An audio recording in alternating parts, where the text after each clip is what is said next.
The House will be in order. The prayer will be offered by guest chaplain, Pastor J. Heinrich Arnold of Bruderhof Church Communities in Riften, New York. Good morning. Let's pray. Lord our God, we lift up thanks and praise to you this day for the beauty of this earth, your creation, for people of all lands and cultures, for our country and nation, its founding values defending human dignity, liberty, and justice for all. We pray for all the members of this House of Representatives and for all who walk and work these storied chambers, hallways, and offices of our government, all servants of the people and servants of you, our God. Grant them wisdom, patience, understanding, determination, and hearts of love and self-sacrifice in order to make good law, uphold the Constitution, and legislate for the flourishing, unity, and strength of our people and country, to lead all nations in efforts of peace, justice, goodwill, and generosity and love to neighbors and even enemies. Forgive us our faults and heal our fractured world. This we pray in Jesus' name, amen. Amen. The chair has examined the journal of the last day's proceedings and announces to the House the approval thereof. Pursuant to Clause 1 of Rule 1, the journal stands approved. The Pledge of Allegiance will be led by the gentleman from New Jersey, Mr. Gottheimer. I pledge allegiance to the flag of the United States of America and to the republic for which it stands, one nation, under God, indivisible, with liberty and justice for all. Without objection, the gentleman from New York, Mr. Ryan, is recognized for 1 minute.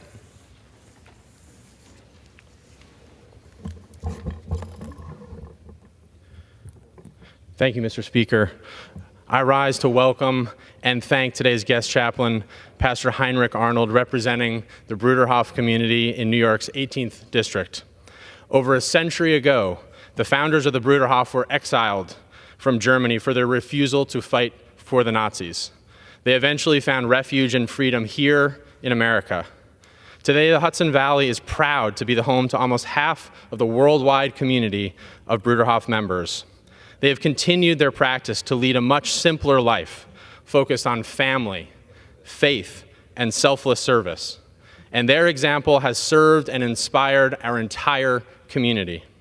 Pastor Arnold's leadership extends far beyond his role as senior pastor for the Bruderhof communities. He also serves as chaplain for our Ulster County Sheriff's Department, a teacher at the Woodcrest Elementary School. He has dedicated his life's work to speaking about forgiveness and reconciliation through the Breaking the Cycle of Violence program. His efforts in over a dozen countries and right in our own community have been remarkable to follow.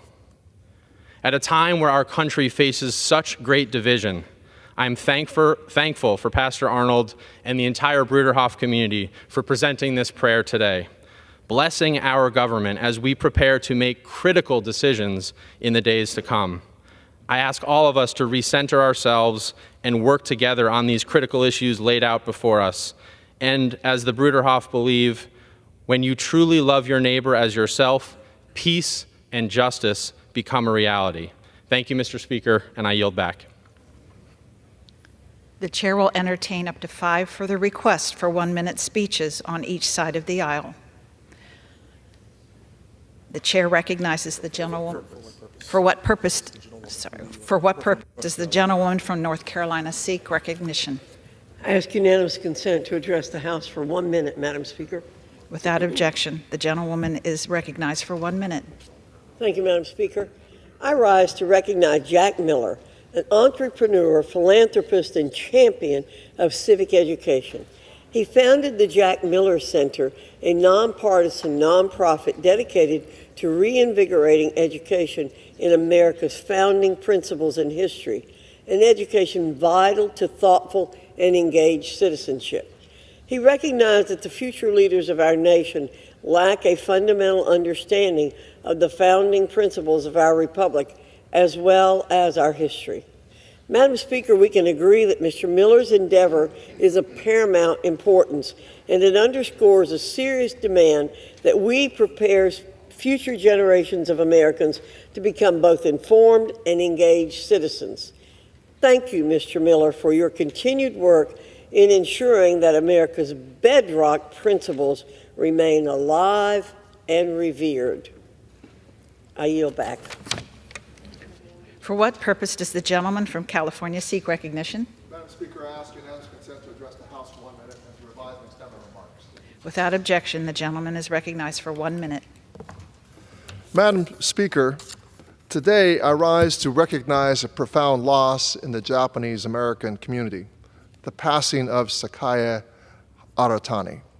Her death coincides with an ever-dwindling number of adult Japanese Americans who endured the injustice of being forcibly removed from their homes and imprisoned in World War II internment camps here in the United States.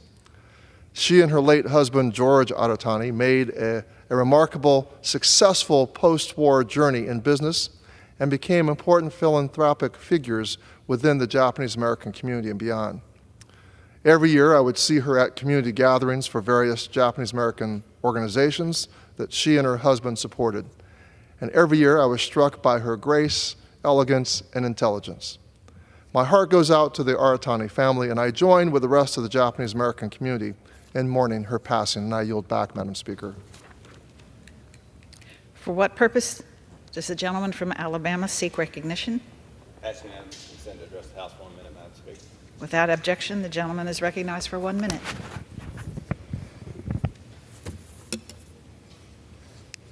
Madam Speaker, evangelists with Mountain Gateway Ministries have worked across the country doing disaster recovery, providing food, clothing, and planting churches with the support of the assistance of the Nicaraguan government.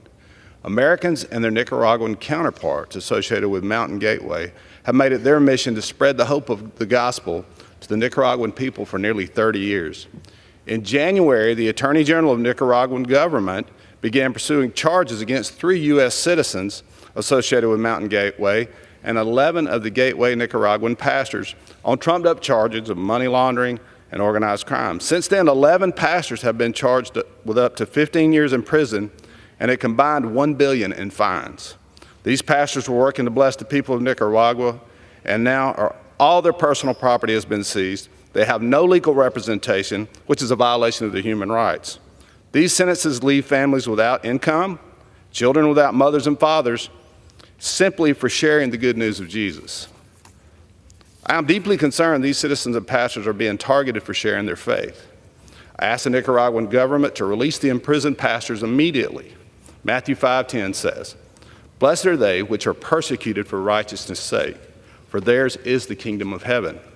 I am praying for a swift resolution of the persecution of these pastors, and they be safely returned. I'll yield back, Madam Chair. Thank you. For what purpose does the gentleman from New Jersey seek recognition? Madam Speaker, I ask unanimous consent to address the House floor for 1 minute. Without objection, the gentleman is recognized for 1 minute. Madam Speaker, I rise today to honor the life and legacy of Bobby Allen. Bobby was one of Jersey's best, a hero who put others first as a firefighter and an advocate for his brothers and sisters of labor. He recently passed away after a valiant fight with cancer. Bobby started his career with the Patterson Fire Department in 1992. He was among the brave first responders on September 11th.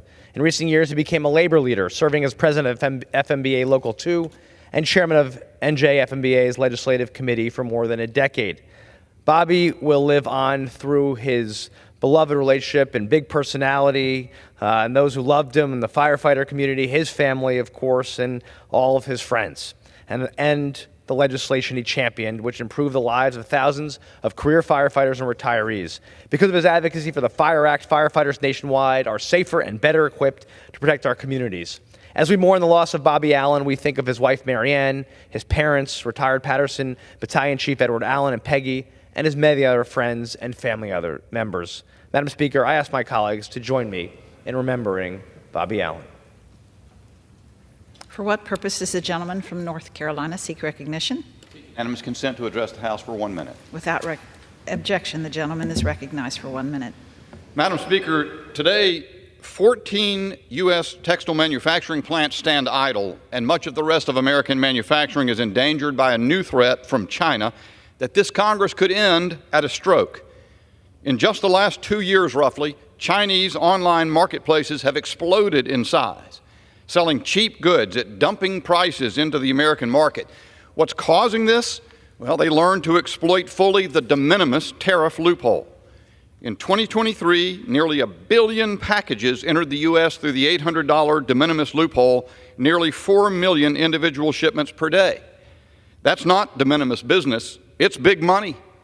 Chinese companies Temu and Shein alone account for roughly 1/3 of all de minimis shipments. Temu appeared on the American scene only in 2022, Shein not much earlier. You can go buy sneakers on Temu for $5, a sweater for $7.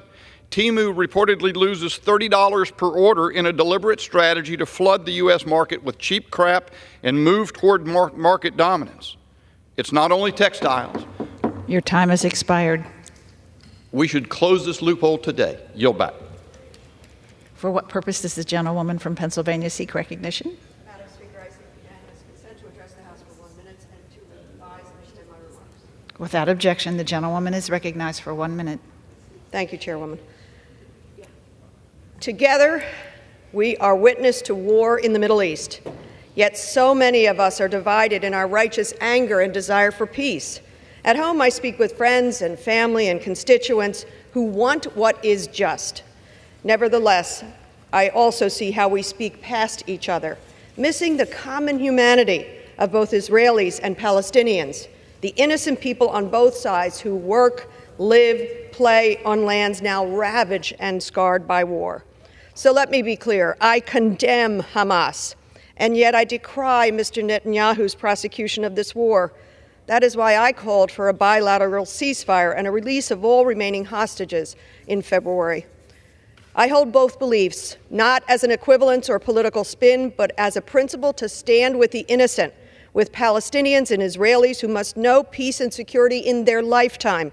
We must reject the far too tempting politics of hate and division and embrace the duty of peace and security for Israelis and Palestinians.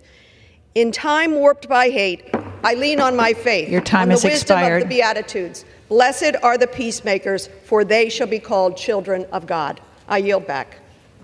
For what purpose does the gentleman from Virginia seek recognition? Permission to address the House for 1 minute.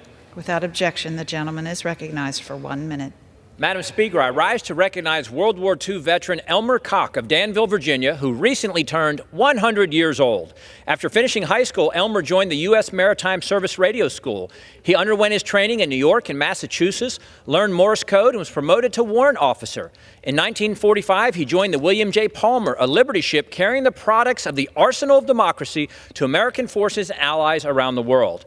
When sailing across the Mediterranean in 1945, the William J. Palmer struck a mine in the Adriatic Sea. Elmer jumped into action, helping make way for a lifeboat to detach from the sinking ship. The entire crew boarded a rescue ship and were taken to Italy with no crew members lost. Elmer headed back to New York and again to another Liberty ship, going to France to transport hundreds of victorious American soldiers back home. Elmer was discharged in 1946 and returned to his wife Hilda and their Gretna farm. I'm honored to recognize the extraordinary veterans of Virginia's 5th District like Elmer Koch, a living picture of the courage and patriotism that have kept our nation free. And I yield back.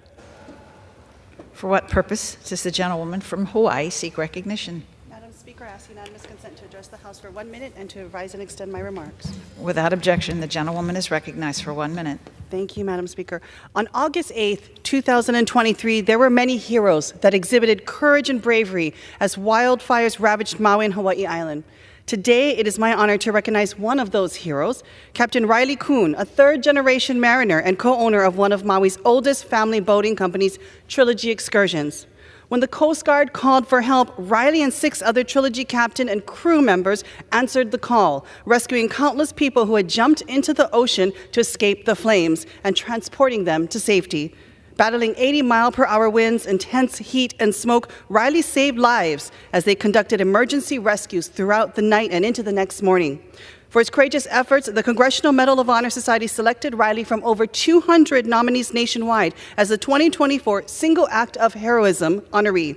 It's an award that's much deserved, and it serves as a reminder of the many everyday people who stepped forward and became heroes on those faithful days. So today, in addition to recognizing Riley, let us lift up and celebrate all of our heroes who risked life and limb and ran towards the flames to save the people and places they love. Thank you, Madam Chair. I yield back. The chair lays in front of the House an enrolled bill. Senate 382, an act to take certain land to the state of Washington into trust for the benefit of the Puyallup tribe of the Puyallup Reservation and for other purposes. For what purpose does the gentleman from New Jersey, Mr. Kane, seek recognition? Madam Speaker, pursuant to House Resolution 1149, I call up House Resolution 1143 and ask for its immediate consideration in the House. The clerk will report the title of the resolution. House Resolution 1143, resolution condemning Iran's unprecedented drone and missile attack on Israel. Pursuant to House Resolution 1149, the resolution is considered read. The resolution shall be debatable for 1 hour, equally divided and controlled by the chair and ranking minority member of the Committee on Foreign Affairs or their respective designees. The gentleman from New Jersey, Mr. Kane, and the gentleman from New York, Mr. Meeks, will each control 30 minutes. The chair recognizes the gentleman from New Jersey, Mr. Kane. Madam Speaker, I ask unanimous consent that all members may have 5 legislative days to revise and extend their remarks and to include extraneous materials on this measure. Without objection. I yield myself as much time as I may consume. The gentleman is recognized. Madam Speaker, over the weekend, the world watched in horror as Iran launched over 350 drones and missiles at our ally and friend, Israel. This attack confirmed our worst fears. The likely attack was openly discussed in the media for days before it occurred. For years, Iran had been threatening Israel and amassing a terrifying arsenal of missiles and drones. No one should have had any doubt that one day Iran would fulfill its long-standing threat of death to Israel. However, the fact that this unprecedented escalatory attack was long expected does not make it any less terrifying. Were it not for close coordination between Israel, the United States, and other partners to successfully intercept these weapons, Israel and other countries in the region could have faced significant casualties and major damage. Over the last 7 months, we've seen Iran's poisonous influence rip apart the Middle East. Iran-backed Hamas launched the massive, unprovoked October 7th attack on Israel. They killed over 1,200 people. Hezbollah has fired thousands of rockets, mortars, and missiles into Israel. Iran-backed militias have launched over 170 attacks on American troops in the Middle East, and the Iran-backed Houthis have launched over 100 missiles and drones attacks on global shipping. This is not just a threat to Israel. This is a threat to the United States and to all of our partners in the Middle East.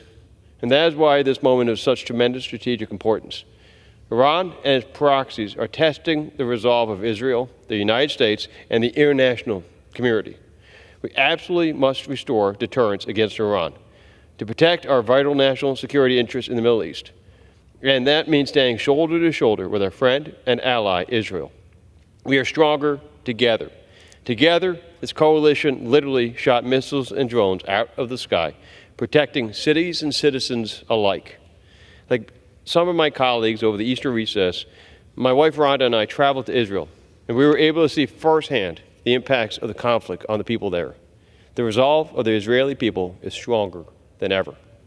H-Res 1143 makes a simple, clear statement that we stand with Israel and we support Israel's right to defend itself and to restore deterrence, including by responding to this attack as is appropriate. And it also makes clear that our long-standing commitment to Israel's security, including through arms sales and security assistance, is ironclad. Finally, it urges full enforcement of all of our sanctions against Iran and its proxies. Madam Speaker, we must not forget what Israel experienced over the weekend is, unfortunately, a reality of everyday life in Ukraine. Our adversaries are working closer together than ever before in undermining the American-led international order that has kept peace in the world since the Second World War. Before the United States ultimately joined the war, Winston Churchill showed the world the fortitude it took to look into the face of authoritarianism. He declared the democracies of the world stand up for their beliefs and they would endure. We must project that same message today and in the future.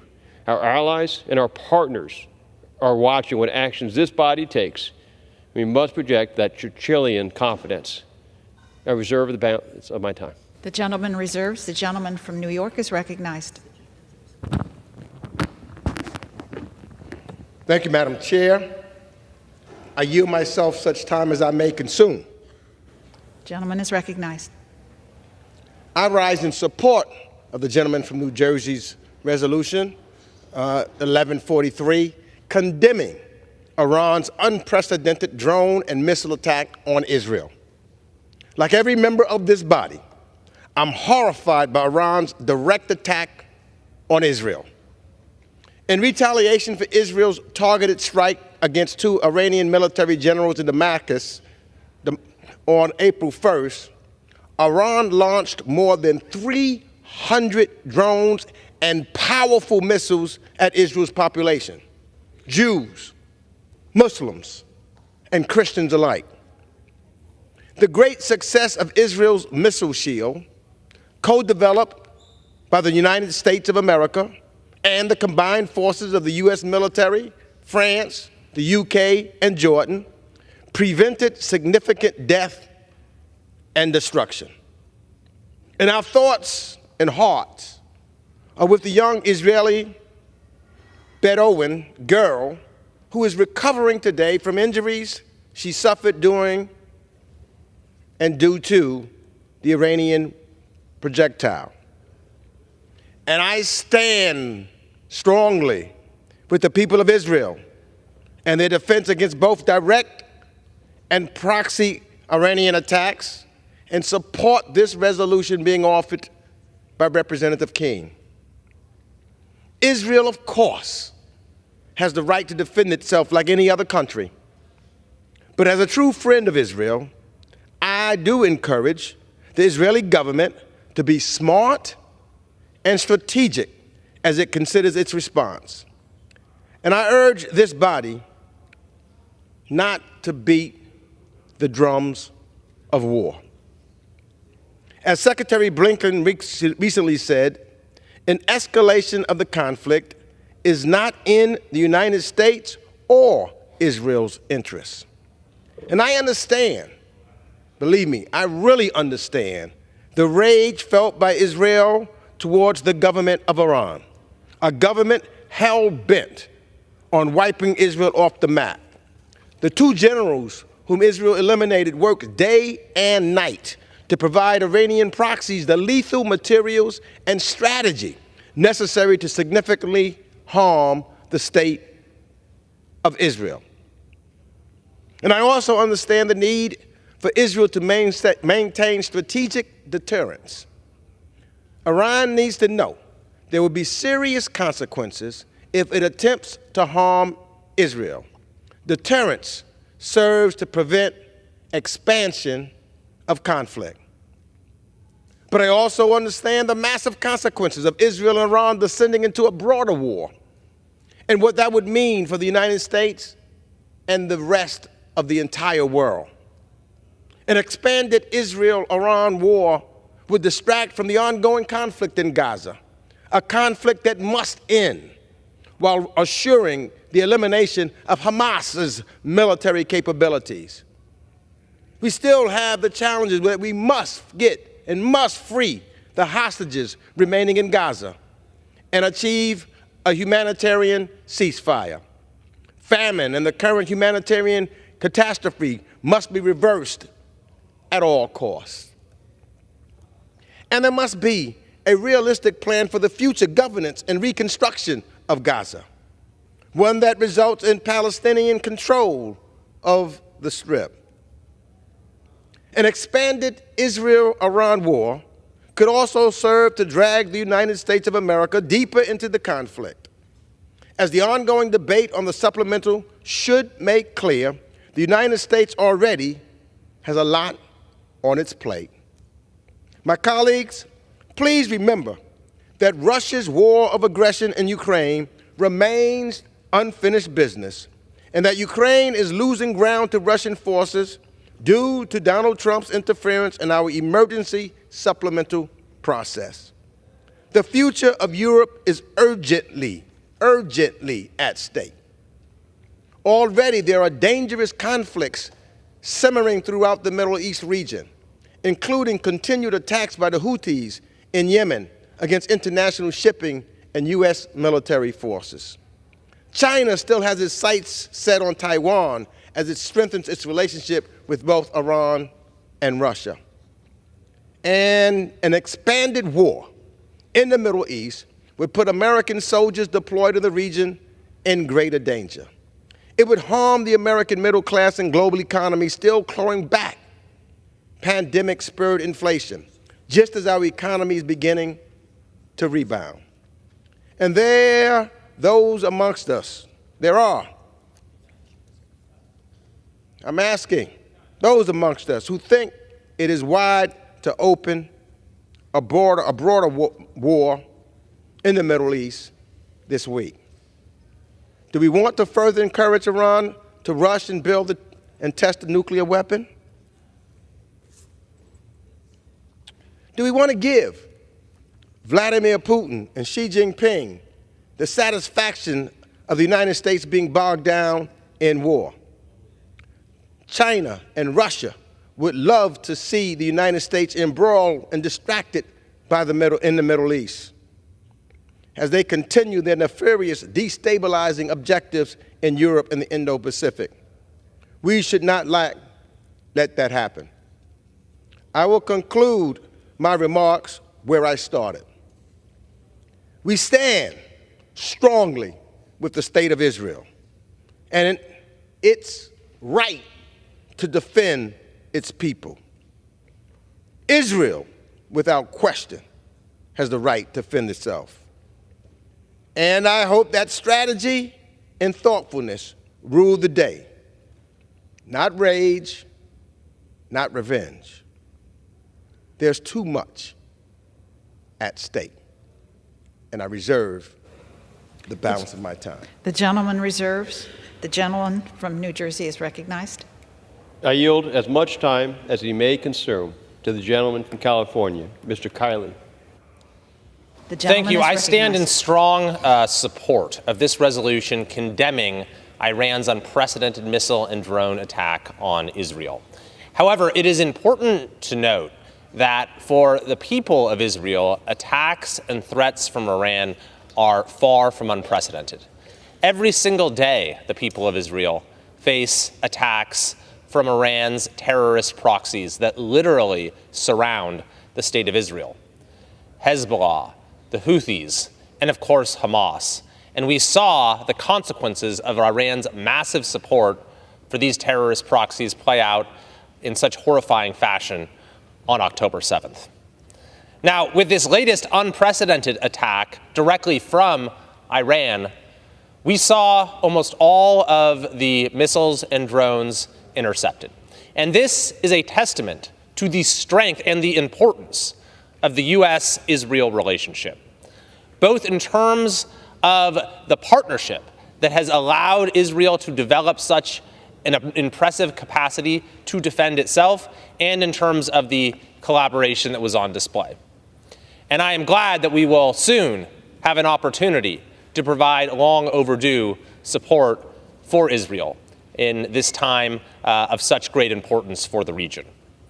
Something else, though, is equally important to note about what happened last weekend.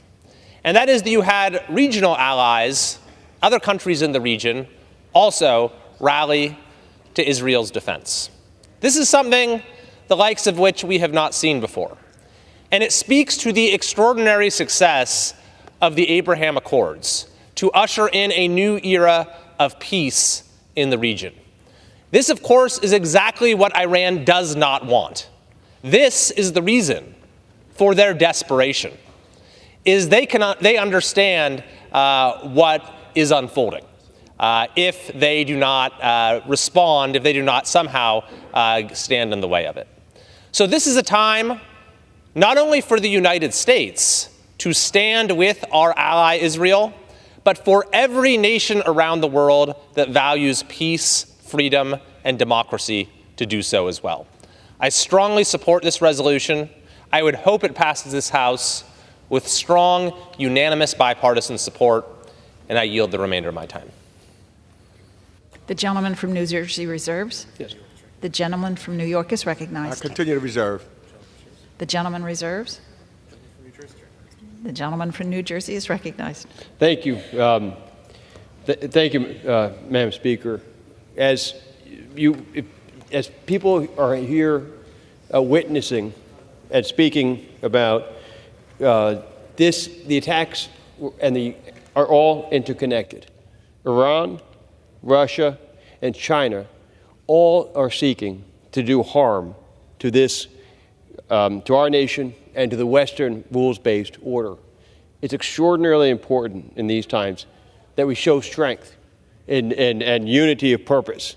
And I am thankful that the gentleman from New York, the ranking member of the Foreign Affairs Committee, Mr. Meeks, supported this measure both in the Rules Committee as well as on the floor here tonight, because it shows a very strong importance of this resolution and our unparalleled support for the State of Israel and the right to defend itself. We, as the House of Representatives, have the responsibility, and I expect later this week, will pass a strong foreign aid package that will support support our opposition to Iran, will support our opposition to Russia, support our opposition to China, and make sure that we support the people who are fighting for the freedom in Israel, in Ukraine, and in Israel, to make sure that we have the strong support of the American people. And that is why it's important on a bipartisan basis that we work together to support this measure. I reserve the balance of my time. The gentleman reserves. I continue to reserve. Gentleman reserves. The gentleman. In closing, Madam Speaker, I urge my colleagues to join me in sending a strong, bipartisan, and overwhelming show of support for the State of Israel in the passage of this resolution. Our allies and partners are closely watching this body's actions. We must send a clear message that we stand by our allies and our partners and are resolved against the adversaries and those who wish us all harm. I urge the adoption of this resolution, and I continue to reserve the balance of my time. The gentleman reserves. The gentleman from New York. Madam Chair, I yield the balance of my time to Representative Madeline Dean and ask unanimous consent that she may control that time. The gentlewoman from Pennsylvania will control the time. Thank you. She's recognized. Woman is recognized. I reserve. The gentlewoman reserves. The gentleman from New Jersey is recognized. Yes. Madam Speaker, again, I urge my colleagues to join me in sending a strong, bipartisan measure and overwhelming show of support for the State of Israel in the passage of this resolution. Our allies and our partners are closely watching this body's actions, and we must send a clear message that we stand by our allies and our partners and are resolved against our adversaries and those who wish to do all of us harm. I urge the adoption of this resolution, and I yield 1 minute to the gentleman from Louisiana, the Majority Leader, Mr. Scalise. He's a strong supporter of the State of Israel. He has led this floor time and again in to support one of our strongest allies in the world. And I yield Mrs. Scalise as 1 minute. The gentleman from Louisiana is recognized. Thank you, Madam Speaker, and I want to thank my friend from New Jersey for leading this effort and for making sure all of our colleagues have the opportunity to stand with our friend Israel while they're at war. And we all know, starting October 7th, Israel was attacked barbarically by one of Iran's proxies, Hamas, a terrorist organization. They went into Israel, murdered barbarically. Israelis took hostages. Still to this day have about 130 hostages, including some American citizens. And while this war to eviscerate the terrorist organization known as Hamas is going on, Israel then over the weekend faced an unprecedented attack directly from Iran. So no longer is it the proxies, whether it's Hamas, Hezbollah, the Houthis, all who are supported by Iran. Now Iran directly attacked with 300 plus drones, missiles, to try to kill more Israelis. And so, fortunately, a coalition, of course, Israel, but the United States and other allies joined together to shoot down those missiles and drones. But at the same time, Iran made it clear they wanted to attack Israel directly, which means Israel now is looking at how they properly respond. And during this time, again, a war that started, this idea of a ceasefire, the ceasefire ended when Hamas decided that they were going to go murder Israelis. Israel has a right to self-defense. We have always stood, this Congress, by our friend Israel, our greatest ally in the Middle East, a democracy in the Middle East. But they are always under attack. They've been under attack since their existence. And they know how to defend themselves. But when they respond, whatever choice the people of Israel make through their elected leaders, we need to express our support for that defense. That's Israel's right. If America's attacked, we saw September 11th, there have been other attacks on our homeland, of course, Pearl Harbor. America responds. And we don't have our allies calling us saying, don't respond. This is a time when the allies of Israel, including the United States, need to support Israel in their right to respond. Call out Iran, as this resolution does, and Mr. Kane's been really good about laying out the case for why we need to condemn Iran and their actions, but we also need to support Israel as they consider their options and how to properly respond to deter this from happening again. It was unwarranted. It shouldn't have happened. We shouldn't just look and say, well, all the missiles and drones were shot down, so, everybody should just look the other way. They will keep trying until they kill innocent civilians. Iran has always sponsored terrorism, and they've gotten away with it. We need to put sanctions back on Iran. They shouldn't be able to sell their oil on world markets, for example. Iran has made up about $60 billion in the last 3 years selling their oil on world markets. They shouldn't have that access. They use that money to sponsor terrorism.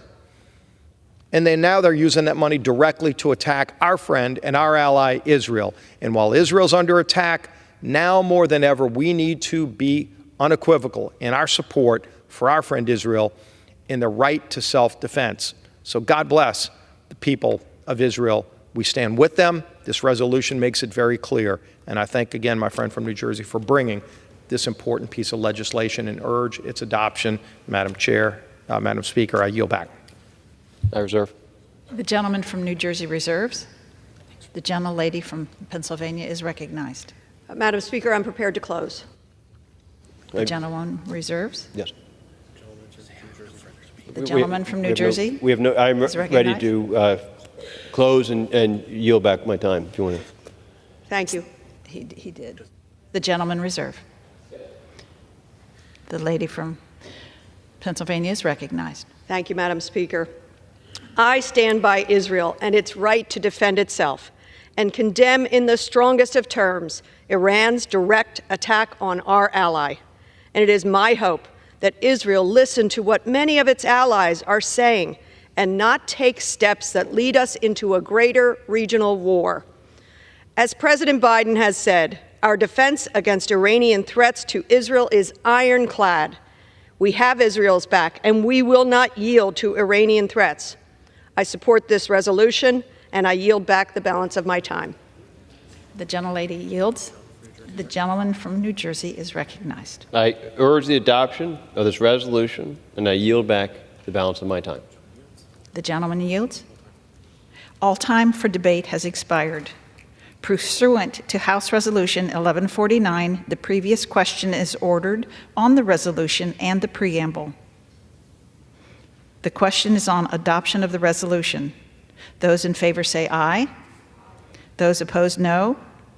The ayes have it. The resolution is agreed. Madam Speaker, on that, I request the yeas and nays. The yeas and nays are requested. Those favoring a vote by the yeas and nays will rise. A sufficient number having risen, the yeas and nays are ordered. Pursuant to Clause 8 of Rule 20, further proceedings on this question are postponed. Pursuant to Clause 12A of Rule 1, the Chair declares the House is in recess subject to the call of the Chair.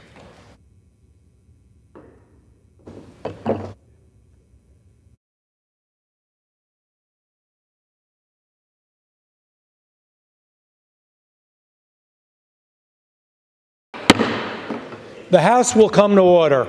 Pursuant to Clause 8 of Rule 20, the unfinished business is the vote on adoption of House Resolution 1143, on which the yeas and nays are ordered.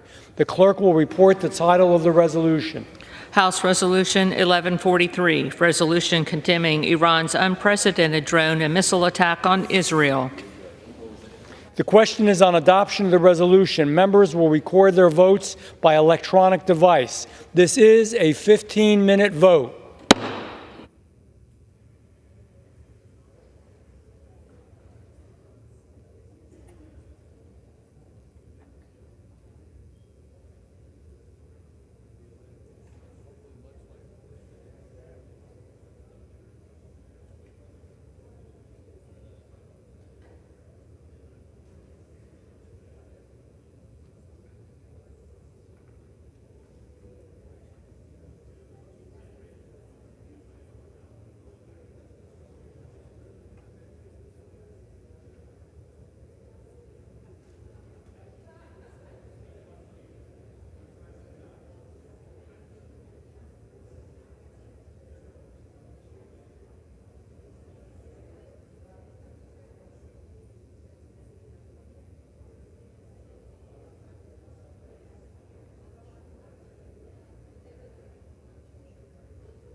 On this vote, the yeas are 404. The nays are 14. The resolution is adopted. Without objection, a motion to reconsider is laid on the table.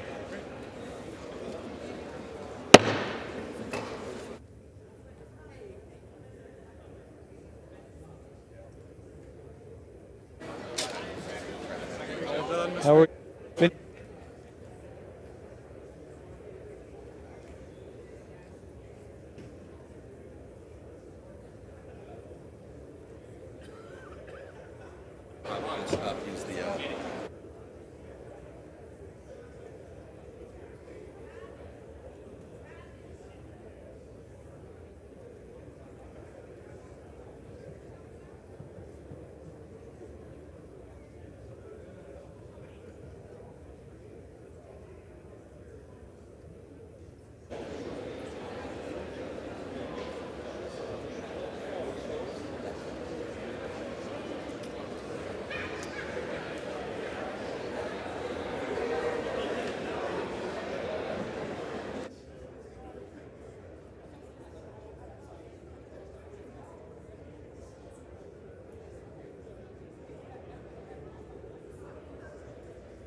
The House will be in order.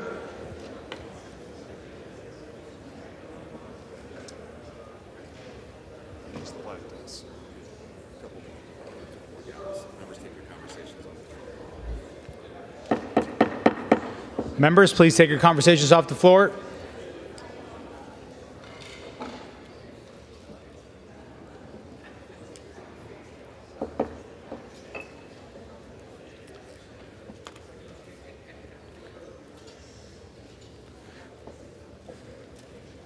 The chair will now entertain requests for 1-minute speeches.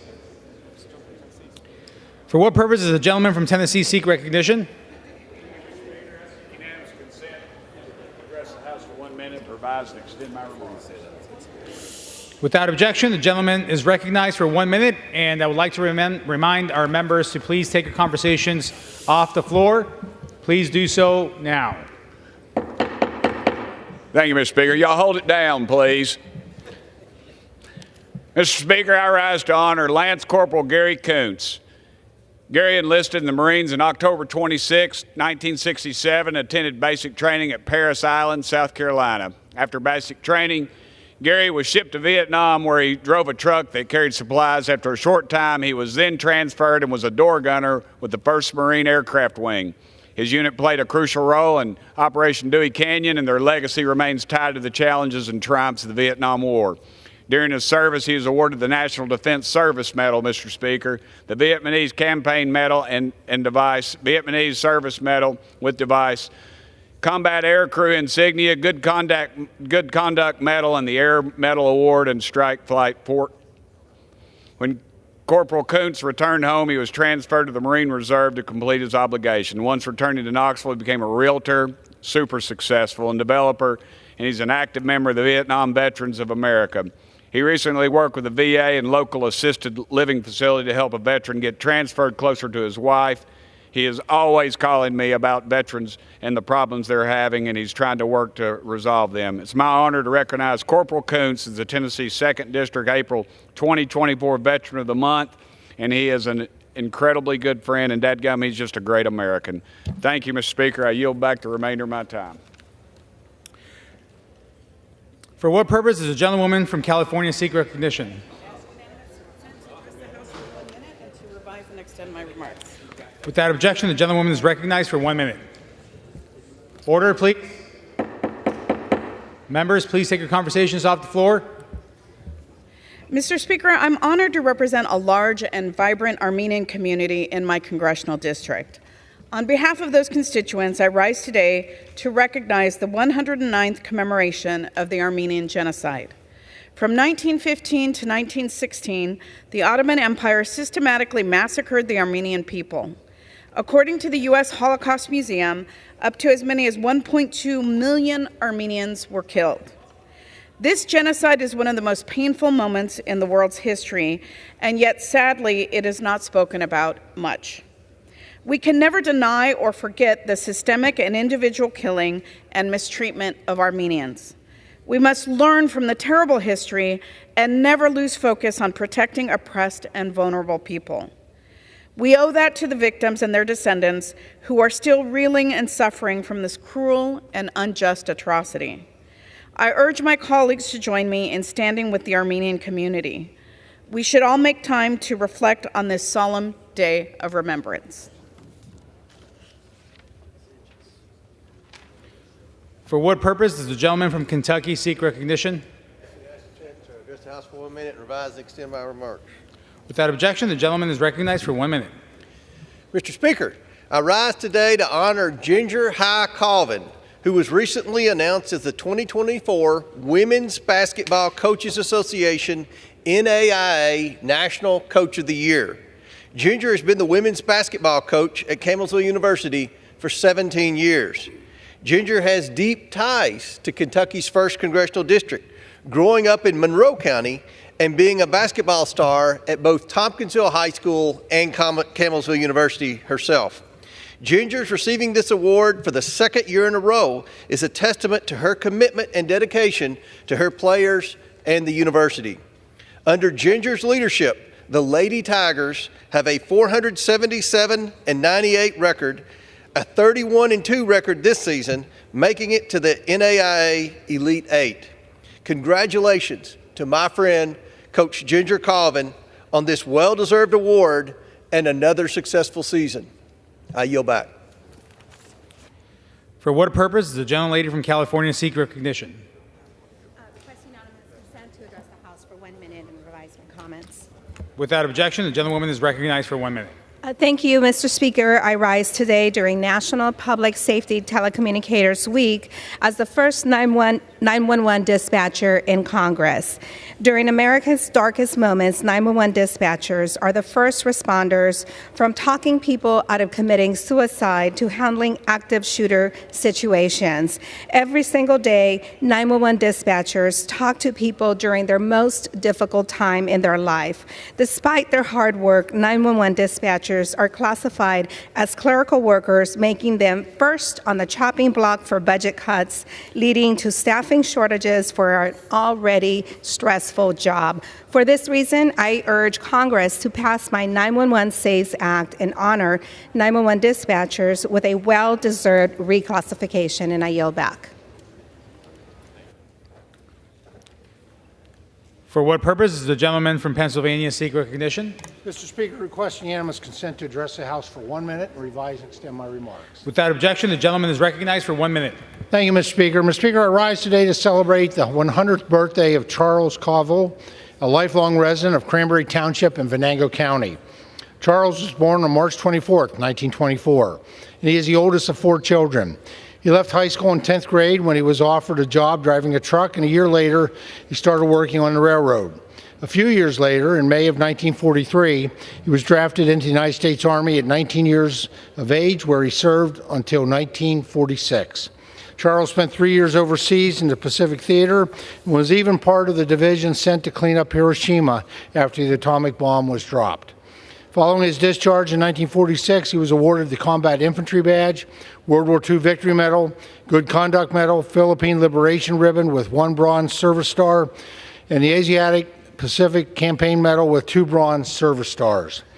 After the war, Charles returned to Cranberry Township working as a pumper on an oil lease. Today, Charles has many grandchildren and great-grandchildren, and he continues to share stories of his time in the Army and growing up in Venango County. Happy birthday, Charles, and thank you for your service to our country. Thank you, Mr. Speaker, and I yield back the balance of my time. For what purpose does the gentleman from Ohio seek recognition? My remarks. Without objection, the gentleman is recognized for 1 minute. Thank you, Mr. Speaker. I rise today to call for a renewed investment in the Affordable Connectivity Program, which is set to expire this month. The ACP has helped over 23 million households who have received affordable broadband internet. In my district alone, that's 1 of 4 people who depend on the ACP for internet access. This access is so important. It allows people to work from home, children to do their homework, people to get health care online, and everyone to participate in our digital economy, all without prohibitive costs. This investment is about more than just internet access. It's about opportunity and equality and strengthening our economy. Continuing to fund the ACP would have bipartisan and overwhelming support when brought to the floor. Millions will be left without internet access if we don't, and so I urge the Speaker to bring this bill to the floor, urge my colleagues to sign the discharge petition, which will be here today. Thank you, and I yield back. For what purpose does the gentleman from Georgia seek recognition? Ask unanimous consent to address the House for 1 minute to revise and extend my remarks. Without objection, the gentleman is recognized for 1 minute. Mr. Speaker, I rise today to recognize the outstanding career of Joe Brannon. After Joe graduated from the University of Georgia, he spent 8 years serving on the staff of Georgia Senator Sam Nunn. He went on to have a successful banking career spanning over 40 years. Joe will retire as President and Chief Executive Officer of the Georgia Bankers Association on July 15th, his 44th anniversary of joining the association. The Georgia Bankers Association enjoyed its greatest decades of growth and prosperity under the unwavering leadership of Joe. Joe has served on a wide variety of boards, both in and out of the banking community, including the Georgia Bar Foundation, Georgia Chamber of Commerce, American Free Market Chamber of Commerce, the State YMCA, and his own local church. Joe is a trusted advisor, a thoughtful leader, and a respected friend to many. In short, Joe is one of the good guys. I wish him and his wife, Vilda, nothing but happiness and a well-earned retirement. Thank you, Mr. Speaker, and I yield back. For what purpose does the gentlelady from Oregon seek recognition? I seek unanimous consent to address the House for 1 minute and to revise and extend my remarks. Without objection, the gentlelady is recognized for 1 minute. Mr. Speaker, I rise today to recognize my constituent, Claire Lanfear, who was just awarded the Congressional Gold Medal for her service as a real-life Rosie the Riveter during World War II. I had the honor of meeting Clarice and her granddaughter in my office last week and hearing firsthand her story of courage and conviction during a very dark time in our nation's history. Clarice gave birth to her daughter just hours after the attack on Pearl Harbor. But like many Americans, she felt the need to spring into action and support the war effort. So Clarice went on to work at the Kaiser Shipyard in Portland, where she cut and welded steel for ships. And she wasn't the only one. In total, about 16 million women across the country served as riveters, buckers, welders, and electricians during the war. These real-life Rosies were critical to ensuring American victory. Today, Clarice is 102 years young, remains very active in her community, and is eager to share her story with younger generations. I can't think of anyone more deserving of our nation's highest civilian honor, and I'm so grateful to Clarice and her family for their service. I yield back. For what purpose does the gentleman from New York seek recognition? Mr. Speaker, I seek unanimous consent to address the House for 1 minute to revise and extend my remarks. Without objection, the gentleman is recognized for 1 minute. Mr. Speaker, I rise today to honor the memory of a true hero, Nate Bruckenthal, who gave his life in service to our great country on April 24th, 2004. Born in Stony Brook, Nate's unwavering dedication to service was evident from a young age. In 1999, he answered the call of duty and joined the United States Coast Guard and served on the Point Wells, based out of Montauk. In 2004, he deployed to the Arabian Gulf, where he and 2 Navy sailors were killed while intercepting a waterborne suicide attack off of the coast of Iraq. Nate's actions saved the lives of countless fellow sailors, and we can never thank him enough for his bravery and heroism. Nate's ultimate sacrifice in the line of duty serves as a poignant reminder of the selfless and courage exhibited by our service members every day. May we never forget his sacrifice, and may his memory inspire future generations to serve with the same bravery and devotion. Mr. Speaker, I yield back. For what purpose does the gentleman from North Carolina seek recognition? Mr. Speaker, I ask for unanimous consent to address the House for 1 minute to pause and extend. Without objection, the gentleman is recognized for 1 minute.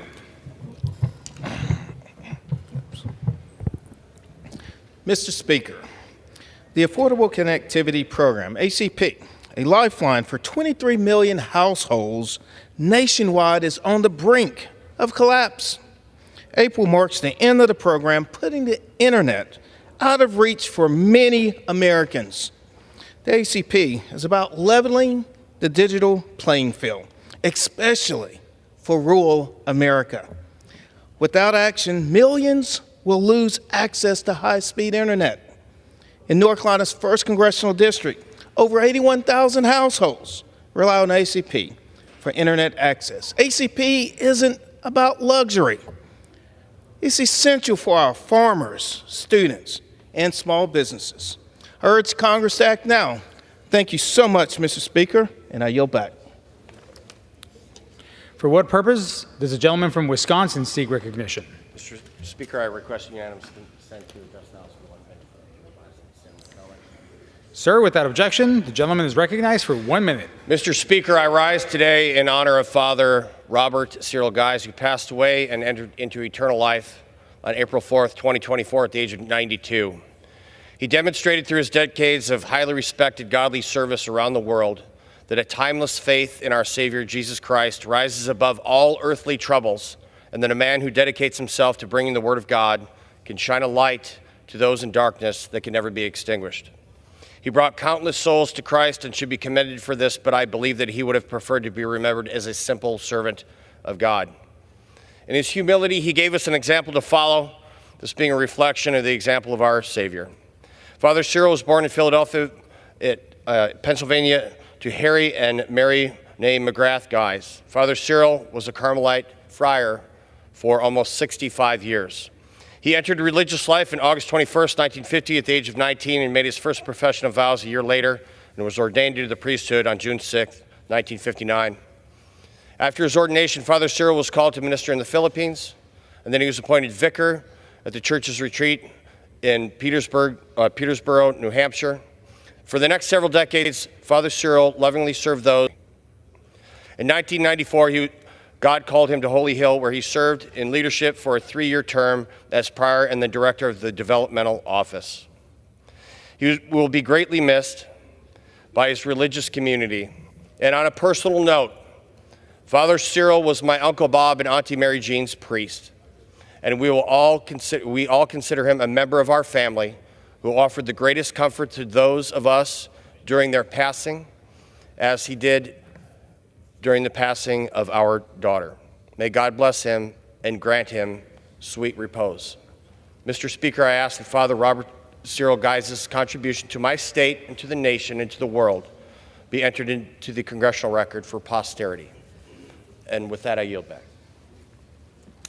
For what purpose does the gentlelady from the Virgin Islands seek recognition? I ask unanimous consent to address the House for 1 minute and to revise and extend my remarks. Without objection, the gentlelady is recognized for 1 minute.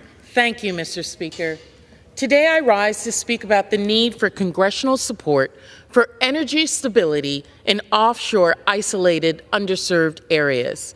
In the Virgin Islands, we are acutely aware of the impacts of climate change, including the increasing frequency and severity of hurricanes, as evidenced in 2017 with 2 Category 5 hurricanes hitting our home.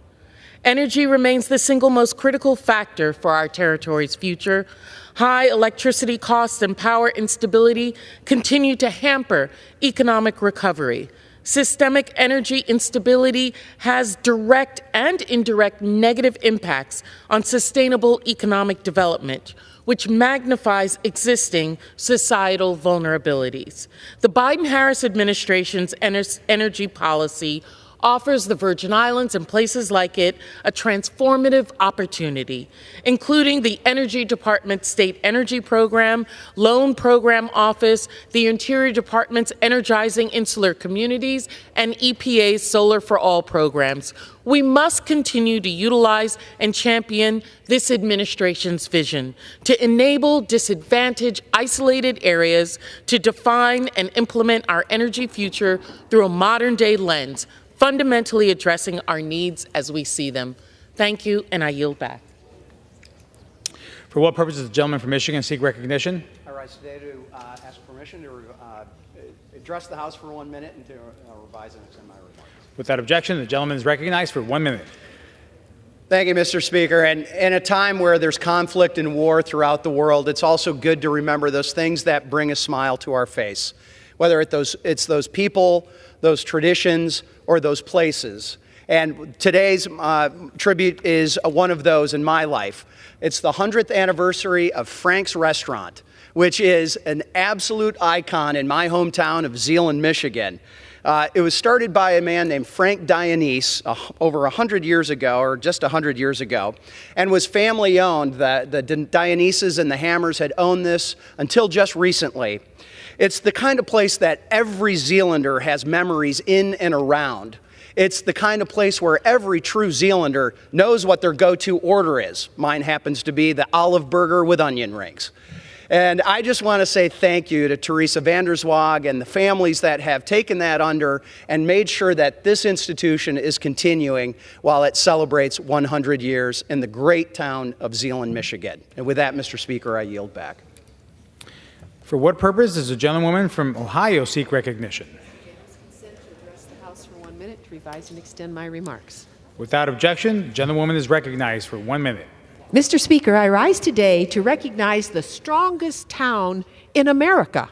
This year, 16 cities from across our continent competed for the title of North America's strongest town over a 4-week span, with each round of voting lasting 1 week. These communities competed for a prestigious title. That title came back home to America's heartland in the Great Lakes region. The winner was Maumee in Northwest Ohio in the 9th Congressional District. It took the title over Norfolk, Nebraska. This year's contest was the 9th annual event to name the strongest town, and according to contest rules, a strong town is defined as any town, big or small, that prioritizes making progress in transportation, housing, and fiscal resiliency for the long-term benefit of its people. The award does not ask a town to be perfect, nor does every strong town look the same. This is because strong towns incrementally adapt to the conditions and challenges of their specific place from the bottom up.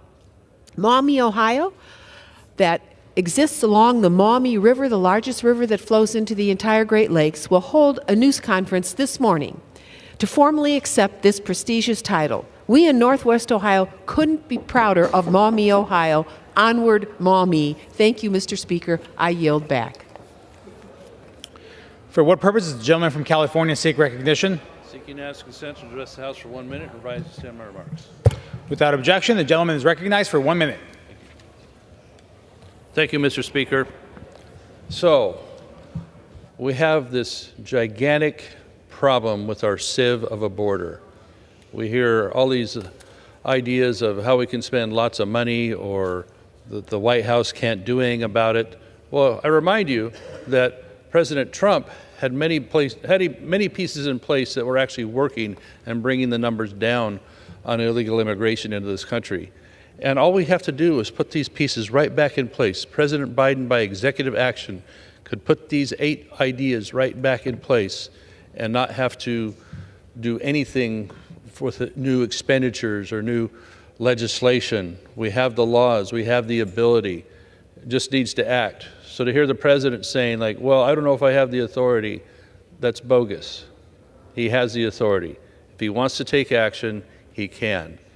These 8 items right here on this poster could be something he could sign executive orders right away and stop a massive percentage of what's wrong with our border and make our country secure again, save money, save the wear and tear on our social programs, and make our citizens of this country feel like their citizenship actually means something once again. I urge President Biden to actually take these steps and put us back on the correct track. I yield back. For what purpose does the gentleman from California seek recognition? Without objection, the gentleman is recognized for 1 minute. Thank you, Mr. Speaker. Today I rise to emphasize the need for the Biden administration to authorize work permits for those in our nation who are long-term immigrants. Yesterday, my colleagues and I sent a letter to the White House pushing for work permits for long-term immigrants, those that have been in our country for decades, working hard, paying taxes, contributing to our economy. We should also help the spouses of our military. We should also help deported veterans. The last time we had meaningful immigration reform in this country, that great Californian Ronald Reagan was president. To date, Congress has failed to deliver on a pathway to citizenship. So, Mr. Biden, I ask, use your pen, sign an executive order, give these hardworking immigrants a work permit. Thank you, Mr. Speaker. I yield. For what purpose does the gentleman from Georgia seek recognition? Ask unanimous consent to address the gentleman for 1 minute, and then House Group Rise extend on 1. Without objection, the gentleman is recognized for 1 minute. Mr. Speaker, I rise to congratulate Georgia's Jeff McClendon on the conclusion of his tenure as chairman of the National Association of Wholesaler Distributors. This association is comprised of the companies that keep America moving while employing 6 million Americans, many of them Georgians, in high-paying, rewarding careers. With Jeff's guidance as chairman, NAW expanded its educational opportunities for emerging leaders, enhanced its thoughtful leadership in a rapidly innovating world, and continued to be an effective voice for distribution-friendly policies here in Washington. NAW's success under Jeff's leadership shouldn't be a surprise to anyone. Knowing Jeff's success in the business over these past 20 years, leading Duluth, Georgia's specialty building products. I had the opportunity to visit one of his facilities last year and to meet with him and members of his impressive team. Jeff is a humble leader and a man of faith who cares deeply about his employees, his community, and his country. I again congratulate Jeff on his tenure as NAW chairman, and I appreciate his continued servant leadership in the Georgia business community. Thank you, Mr. Speaker, and I yield back. For what purpose does the gentleman from Connecticut seek recognition? Request permission to address the House for 1 minute and revise and extend. Without objection, the gentleman is recognized for 1 minute. Thank you, Mr. Speaker. Mr. Speaker, later today on April 18th, 3 Australian submariners are slated to graduate from the Groton submarine-based submarine training school. They are the first 3 submariners from Australia under the AUKUS agreement, security agreement, who are gaining proficiency to operate a nuclear-powered submarine. Again, a first for both countries.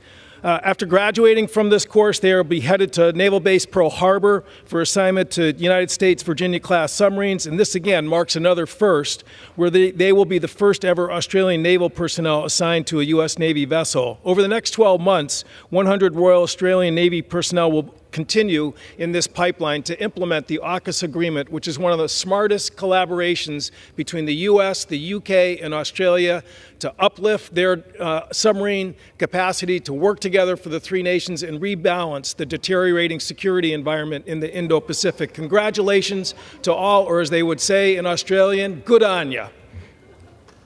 Yield back.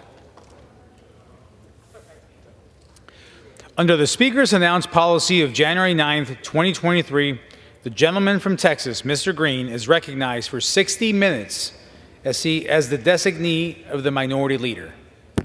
Thank you, Mr. Speaker. And still I rise, Mr. Speaker, and still I rise. And today, I'd like to do something just a bit different. I've stood here on many occasions and said that I love my country, that I salute the flag. I still love my country and salute the flag. And today what I'd like to do is actually salute the flag. I just believe that any time is a good time, especially when you are in this facility, to salute the flag. So if you will indulge me, Mr. Speaker, I'd like to move to another podium.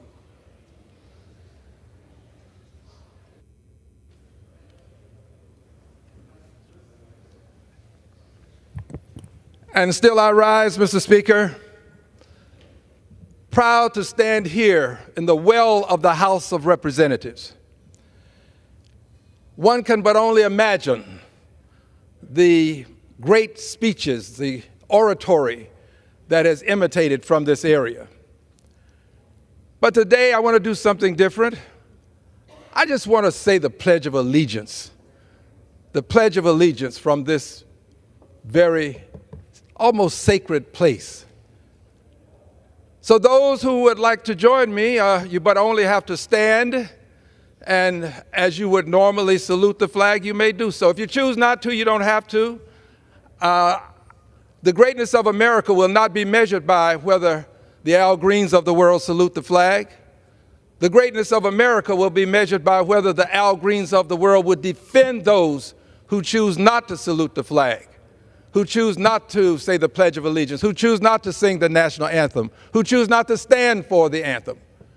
So I today will do what I will do, and that is salute the flag. And those who choose not to, I see there's a great discussion going on in the back. Mr. Speaker, could we ask persons to take their conversations off the floor, especially at this time?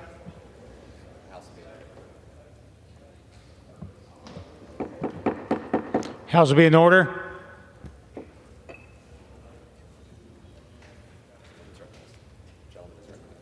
Gentleman is recognized. Thank you to all of my friends who are here. All of my friends who are here. We are about to say the Pledge of Allegiance, and for those who choose not to, you don't have to. But those who do, would you join me by standing? I place my hand over my heart when I say the Pledge of Allegiance. I shall lead in the Pledge of Allegiance. I pledge allegiance to the flag of the United States of America and to the republic for which it stands, one nation, under God, indivisible, with liberty and justice for all. And justice for all. Thank you, everyone. I appreciate you for joining me in this Pledge of Allegiance. I wanted to do this because I believe the values that we have in this country, we can export to the rest of the world. I believe that the words in the Declaration of Independence, a founding document, these are words that we can export to the rest of the world. All persons created equal, endowed by their Creator with certain inalienable rights, among them life, liberty, and the pursuit of happiness. These are powerful words. These words are words that we are, in this country, still trying to make real. It's a great and noble ideal, but we still have not gotten there yet. We are forming still our more perfect union. But I think that as we do it here, I believe that these things can be exported to the rest of the country, the rest of the world, if you will. The notion that all persons are created equal, endowed by their Creator with certain inalienable rights, among them life, liberty, and the pursuit of happiness. I want to focus for just a moment on life. Life, this aspect of the pledge, the Declaration of Independence. Life. And I want to focus on lives not just in this country, because we do this quite often. So I've said a lot about the deaths that are taking place here, the mass shootings that are taking place here. Yes, but I want to export this idea to another place. I want to talk about this noble concept as it relates to Gaza and what's happening to the lives in Gaza. I want to do this because for too long, the thousands that have lost their lives have been statisticized. The statisticization of their lives is a disservice to humanity. Their lives should not be, these innocent people, innocent men, women, and especially children, their lives should not be just simply statisticized. Their lives ought to be humanized. And today I'd like to humanize the lives, and I also have a resolution commemorating innocent civilian lives lost in Gaza, especially children. Let's export the great and noble American ideal in our Declaration of Independence.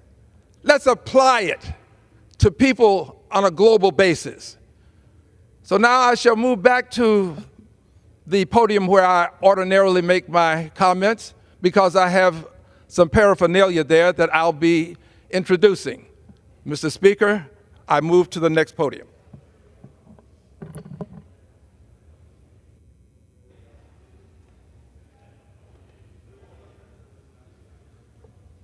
This is a resolution that I am previewing. There may be some tweaking, but I'm previewing it, and it will be filed either today or tomorrow. This resolution, commemorating innocent civilian lives lost in Gaza, especially children. Whereas this resolution may be cited as the original resolution commemorating innocent civilian lives lost in Gaza, especially children. Whereas on October 7, 2023, Hamas conducted a heinous attack on Israel, leading to Israel declaring war on Hamas, not Palestine, not Palestinians, but declaring war on Hamas. And I say this because, unfortunately, a good many people, too many if you will, have concluded that the war is against Palestinians, against Palestine. The war was declared against Hamas. And the Prime Minister of Israel himself has indicated that the war is against Hamas. He's also indicated that the Palestinians are victims. The Palestinians are victims. I concur. The innocent Palestinian men, women, and especially children are victims of this war. They are victims to the extent that they not only suffer from being in a war zone, but they also suffer by being harmed in various and sundry ways. I'll say more about this later. And they are losing their lives. Continuing, whereas both Palestinians and Israelis are in mourning, the country of Israel is still in mourning from the October 7th horrendous attack. Gazans, Palestinians, innocent men, women, and children are in mourning because of the thousands, the tens of thousands who have lost their lives in this war. Whereas in 2020, the population of Gaza was over 2 million, with approximately half being children under the age of 18. Whereas the pain, suffering, and deaths of innocent Palestinian men, women, and especially children are too often reduced to statisticization,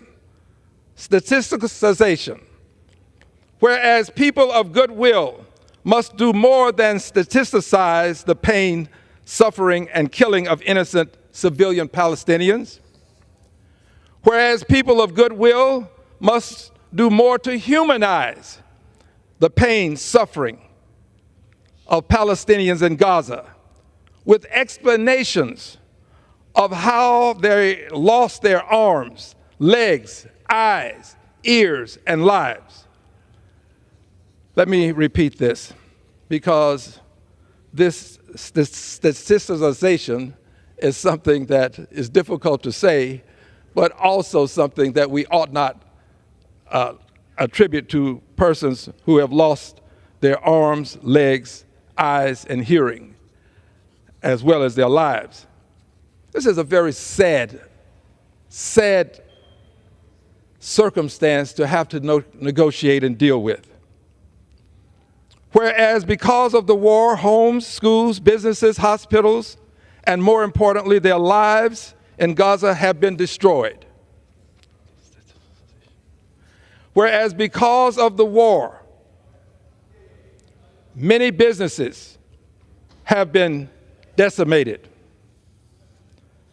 Whereas hundreds of thousands of innocent civilian men, women, and especially children in Gaza have suffered through the loss of mothers, fathers, brothers, and sisters while starving and suffering the mental anguish associated with war.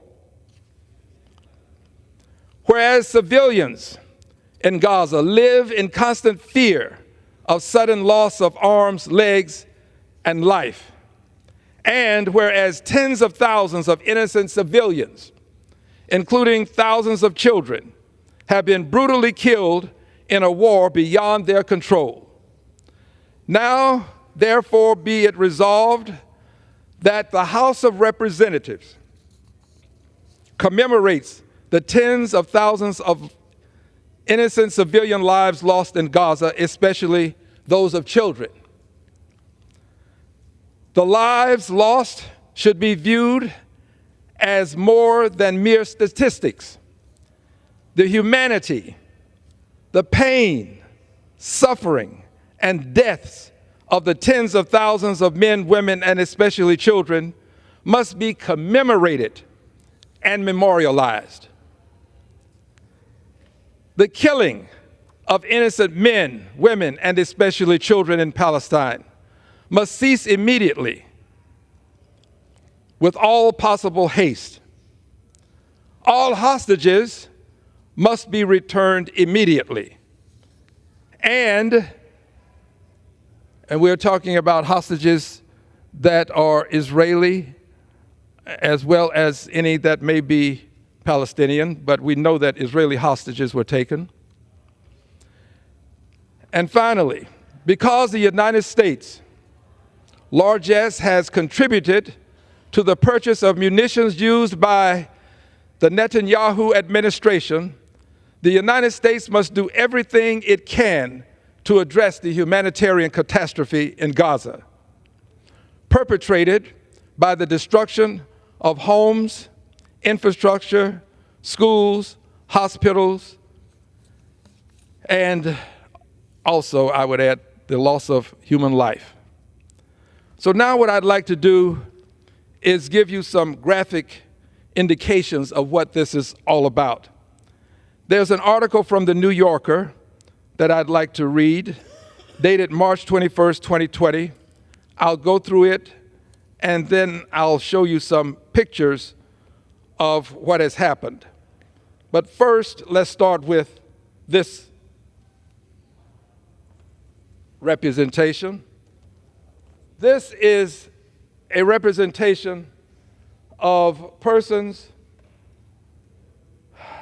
who are in mourning, and they doing what people do when they are suffering. You can see persons who are screaming and crying out, and the language reads, of the thousands of Palestinians killed in Gaza, about 70% have been women and children.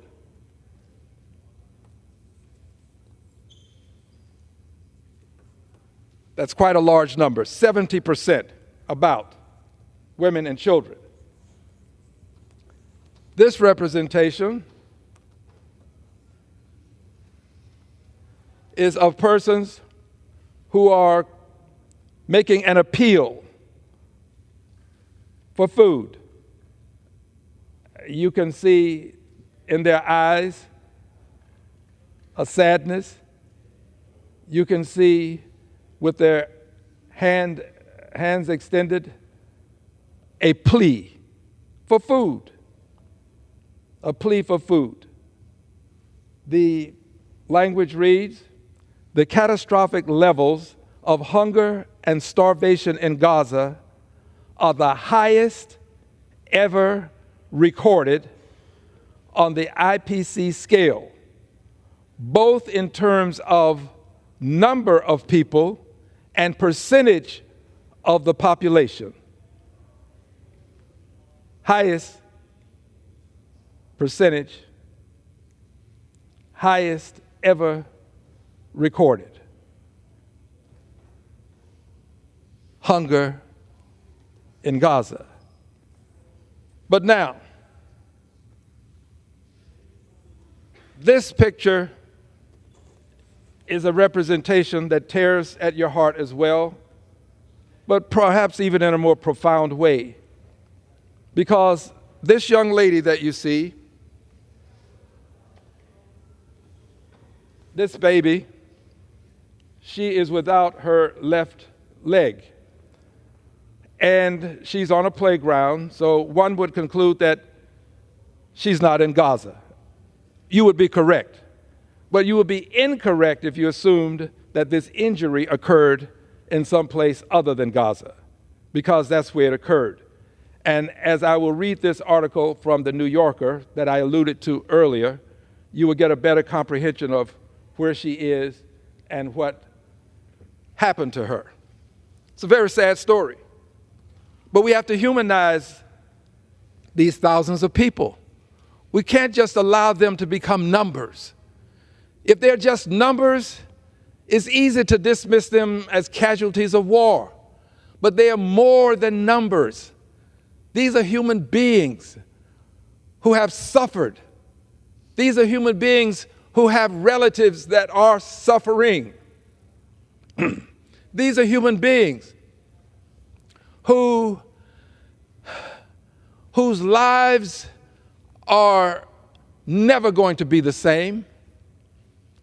And there's a good likelihood that they won't have what we have in this country, and that is the medical assistance to help them recover, those who survive, as well as the medical attention for their mental illness that they may suffer. These are human beings. Some mother cried because of what happened to this child. Some father is crying because of what's happened to his child in Gaza. We cannot allow them to be dehumanized and reduced to statistics. We have to humanize these persons. I have chosen this baby as the example for us to give some thought to. This article in the New Yorker is styled, "The Children Who Lost Limbs in Gaza." Subtitle reads, "More than 1,000 children who were injured in the war are now amputees." Some things bear repeating. I say this quite regularly. Reads, more than 1,000 children who were injured in the war are now amputees. This baby is one of more than 1,000. What do their futures hold? This was on March the 21st, 2024, when published. It continues, and these are excerpts. Ghazal, pictured in parentheses, this is the baby, this is the photograph that accompanied this article. Ghazal, pictured, was wounded on November 10th when, as her family fled Gaza City's Al-Shifa hospital, shrapnel pierced her left calf. That would be the leg that she lost. Pierced her left calf. To stop the bleeding, this is what will break your heart. To stop the bleeding, a doctor who had no access to antiseptic or anesthesia, antiseptic or anesthesia, heated the blade of a kitchen knife. No antiseptic, no anesthesia, heated the blade of a kitchen knife and cauterized the wound. Now, cauterization means that he took that hot blade without any anesthesia, without any antiseptic, and he placed this hot blade on the skin of this baby. A hot blade to save her life. But can you imagine the screams? Can you imagine the heartache that the parents felt as they see this happening to their baby? But they know that it's necessary. This is a life-saving technique. A hot blade, heated blade of a kitchen knife, and cauterized the wound. Now, she is more than a statistic. She's a human being, and she deserves to have someone recognize her humanity. Within days, the gash ran with pus and began to smell. Suffered the hot blade, and now the gash is smelling, running with pus. By mid-December, when Gazelle's family arrived at Nasser Medical Center, which has been rendered dysfunctional now, I believe. If it's not, it has been brought back online, but it was. But Gazelle's family took her to this medical center. It was at the time the largest functioning healthcare facility. But when they got there, gangrene had set in. Hot blade, first she's wounded, then she suffers a hot blade. Now she has gangrene, necessitating amputation at the hip.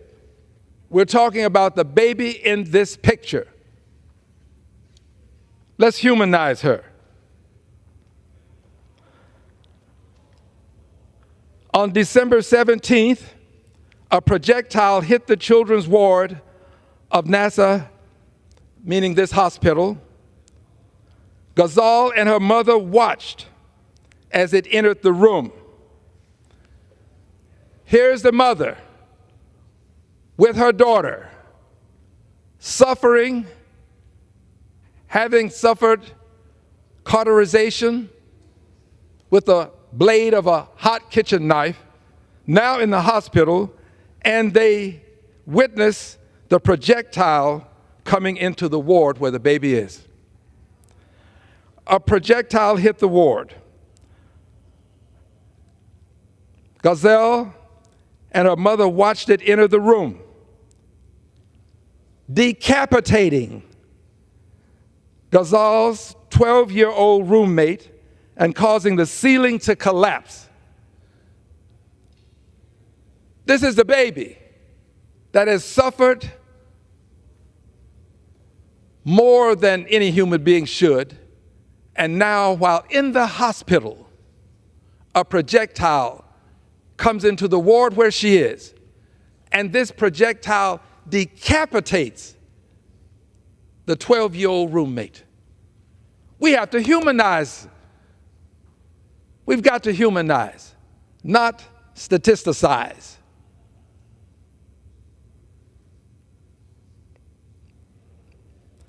This caused the ceiling to collapse. Multiple reports described the event as an Israeli attack. The IDF claimed that the incident could have been caused by Hamas, a Hamas mortar, or the remnant of an Israeli flare. Now, this is what the New Yorker says, quoting someone with the IDF, Israeli Defense Force, and this person is indicating that it could have been a mortar from Hamas, or it could have been an Israeli flare, the remnant of an Israeli flare. Ghazal and her mother managed to crawl out of the rubble. The next day, their names were added to a list of evacuees who could cross the border into Egypt and then fly to Qatar for medical treatment. This is her now in Qatar. Her mother got her out. Her mother was 9 months pregnant. The mother whose daughter has suffered incalculable pain was 9 months pregnant. And she gave birth to a baby girl while awaiting the airlift. All of this time, this mother, having her daughter suffer the blade of a hot knife to save her life, then taking her daughter to a hospital where a projectile enters the room and decapitates another baby, 12 years old, in that room. Now she sees all of this. This baby is a witness to this. Can you imagine what her life will be like, the trauma she will suffer? We have to humanize these lives. This is not just another casualty of war. It's a human being.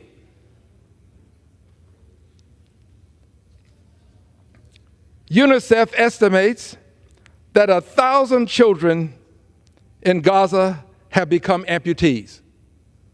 So this baby represents 1 of 1,000, probably more than that now. This baby has to be humanized. This article indicates, and it's in quotations, this is the biggest cohort of pediatric amputees in history. This is happening in Gaza. The biggest cohort of pediatric amputees in history. And we call these casualties of war. This baby is just another casualty of war. The biggest cohort in history. She's more than a casualty of war. It's a human being. Let's move to another story that should be humanized. This one is from CNN, fairly reputable news source. The style of this article is, at least 13 killed, including 7 children, after strike on Gaza's Al-Maghazi refugee camp. 13 killed, including 7 children. Now, this didn't happen a month ago. This didn't happen 2 months ago. This happened on April 16th. April 16th. That's in the very recent past. At least 13 people, it reads, were killed, including 7 children, and more than 25 injured after a strike targeted Al-Maghazi refugee camp in central Gaza. And this was on Tuesday, according to Al-Aqsa Martyrs Hospital officials. The graphic video that was obtained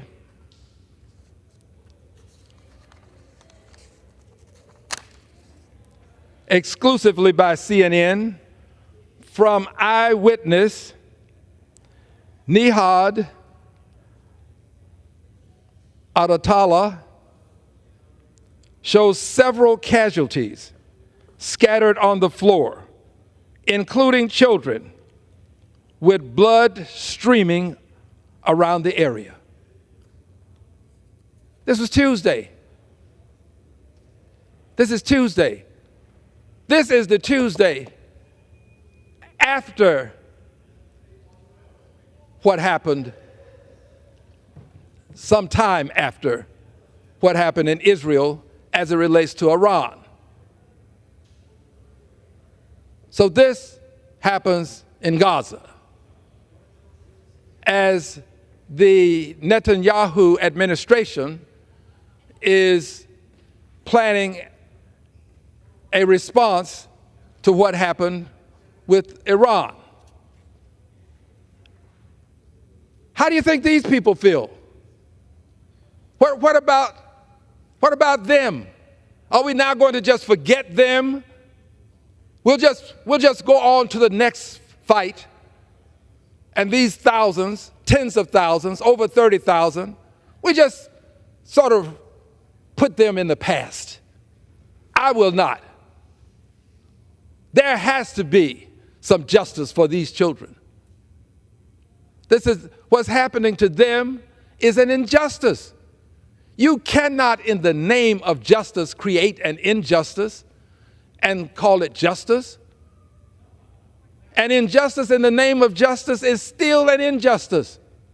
This is an injustice. And it's continuing. And it's continuing after Prime Minister Netanyahu has indicated that he wants justice for what happened to Israel. How can we just let this become a thing of the past?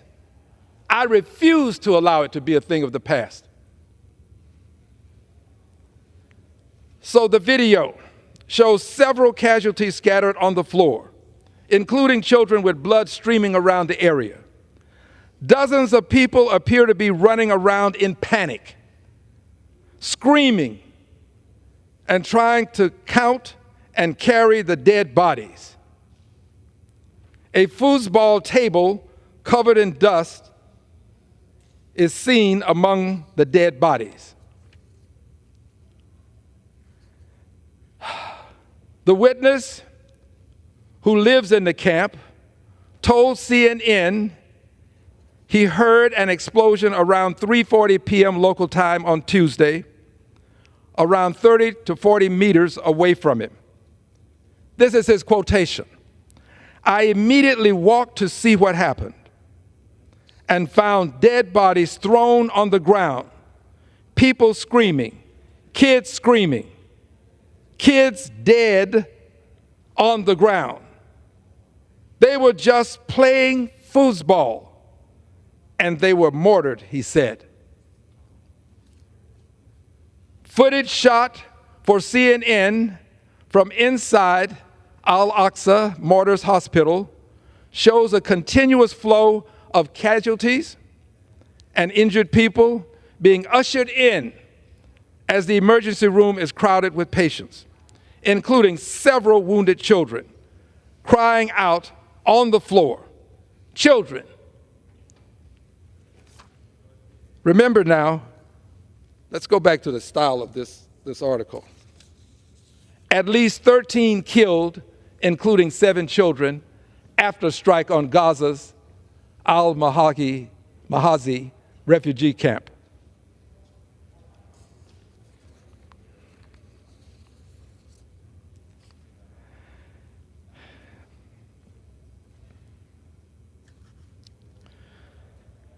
The emergency room is crowded with patients, including several wounded children, crying out on the floor. Family members are seen crowding over their loved ones' dead bodies, kissing them, holding on to them, and sobbing.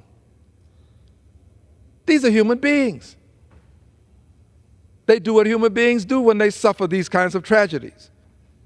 Video from inside a morgue at the hospital shows families trying to identify their loved ones among the deceased.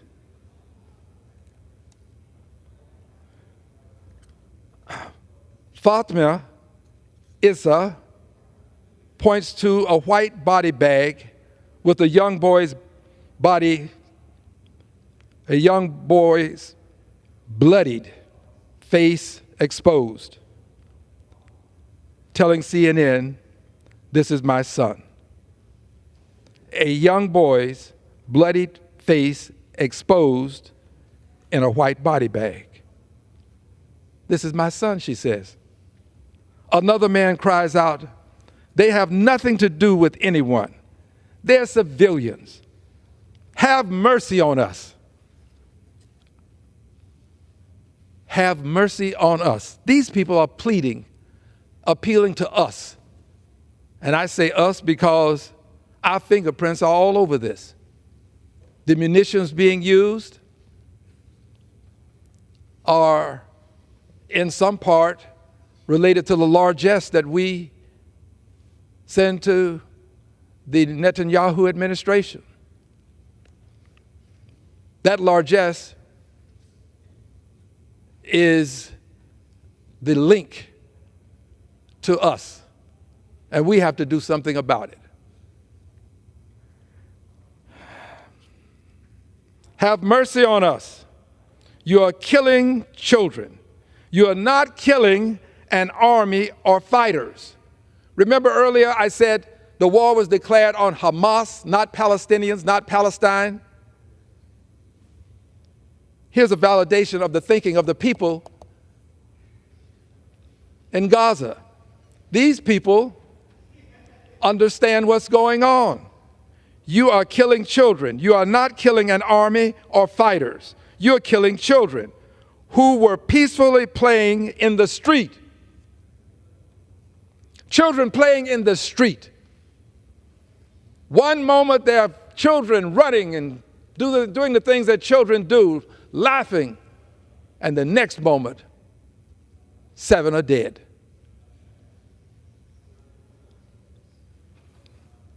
You're killing children who were peacefully playing in the street, not an army, not fighters. Video shows him handing a young girl's dead body to another man, both men crying out Quranic verses and sobbing. The man who receives her body is seen placing her on the ground and covers her body with a jacket, telling CNN, "This is my daughter." Human beings dying and suffering and then dying, and those left behind suffering. This war has to cease. It's got to stop. We ought to be among the first to say it's got to stop. Do you think history is going to be kind to us? Posterity is not going to be kind to the Netanyahu administration. We will be seen as persons who were eyewitnesses by way of television to a great human tragedy and did not do what we could to prevent it. Remember, the war was not declared on children. It wasn't declared on women. It wasn't declared on innocent people. It was declared on Hamas. But we know that more than 30,000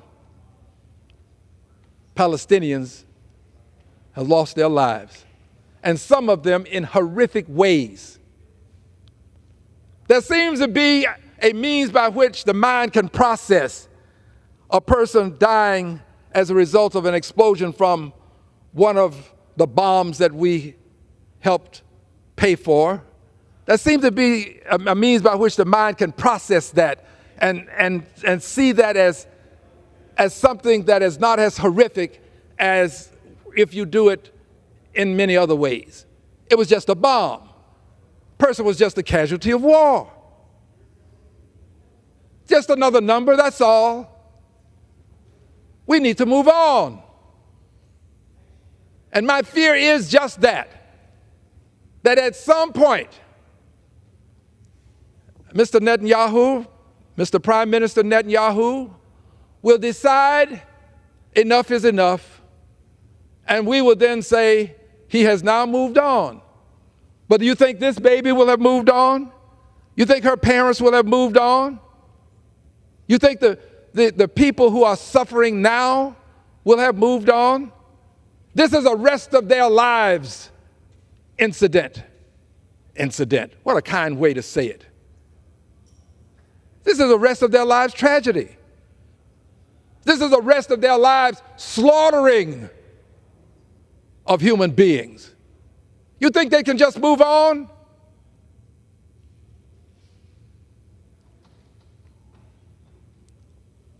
At some point on this infinite continuum that we call time, we're all going to have to account for our time. Somebody's going to have to account for this and the thousands of innocent people who've lost their lives. And it won't be simply, well, I just cast a vote. I didn't do it. There's a connection. We have our fingerprints all over this. And we ought to do what we can to prevent it from continuing.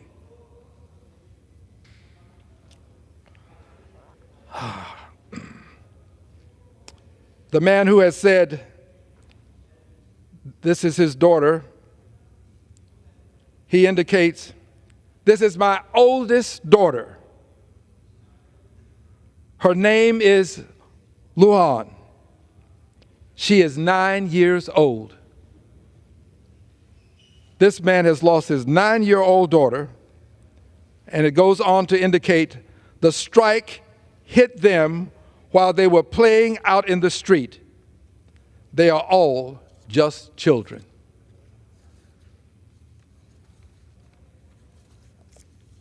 Friends, I can't let it go. I'm sorry. I can't. I wish I could, but I can't. These are babies. I can't let it go. I refuse to be a participant in this any longer. I've done it too long already. Too many babies have been killed.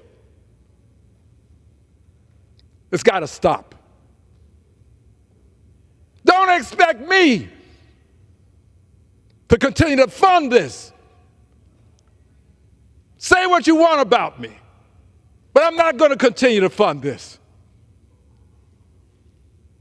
Killing of babies and then making them mere numbers. At some point, we have to come to our senses. Don't you see what we're doing to ourselves and our image in the world? Don't you see what Mr. Netanyahu, the prime minister, is doing to Israel's image in the world? Israel had the moral high ground.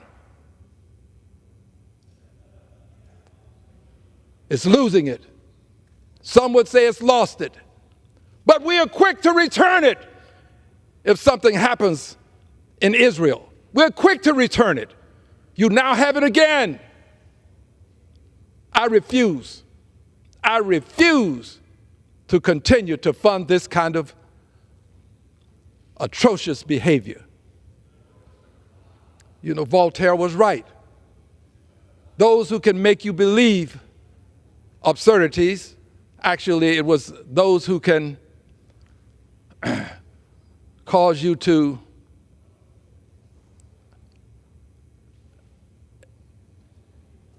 let's just say believe absurdities. There's another way he put it, but those who can cause you to believe absurdities can cause you to commit atrocities. That's not the exact quote.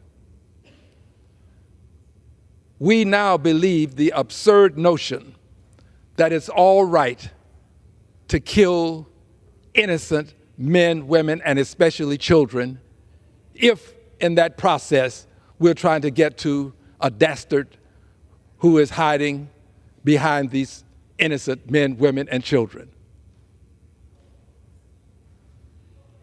I refuse.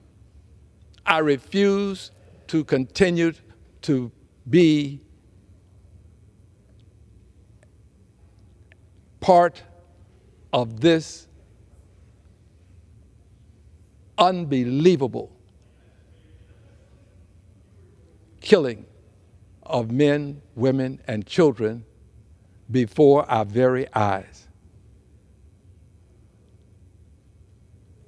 that we are funding. Now, someone would say, well, the war in Ukraine, you're funding that.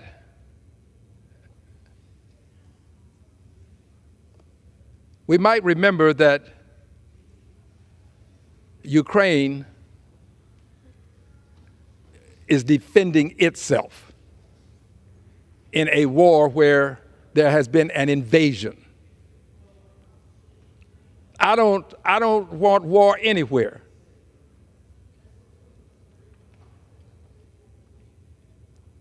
Ukraine's innocent men, women, and children are being killed as well. But Russia is funding that. Russia, that's their fingerprints all over that. And I don't approve of what Russia's doing. That's easy for us to say in this country. It's easy for us to condemn Russia for what Russia's doing. We do it without hesitation, without equivocation. We do it. No consternation. Just Russia, we can do it. Why? Because it's easy to look through the window of life at someone else and say what you're doing is wrong. It's not so easy to look into the mirror of life and see the wrong that you're doing yourself. At some point, we have to confess to what we're seeing in the mirror of life. If we don't, we will still be judged. I assure you, history is not going to be kind to us for what's happening in Gaza. And there will be people who are going to wonder, what was wrong with them? They saw it. They had evidence of it. And they still forged forward. Get it over with.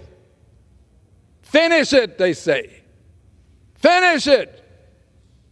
Finish this? Get this over with? You think it'll ever be over for her?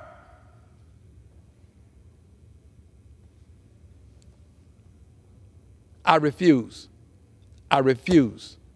to continue to support this. Now there will be some who say,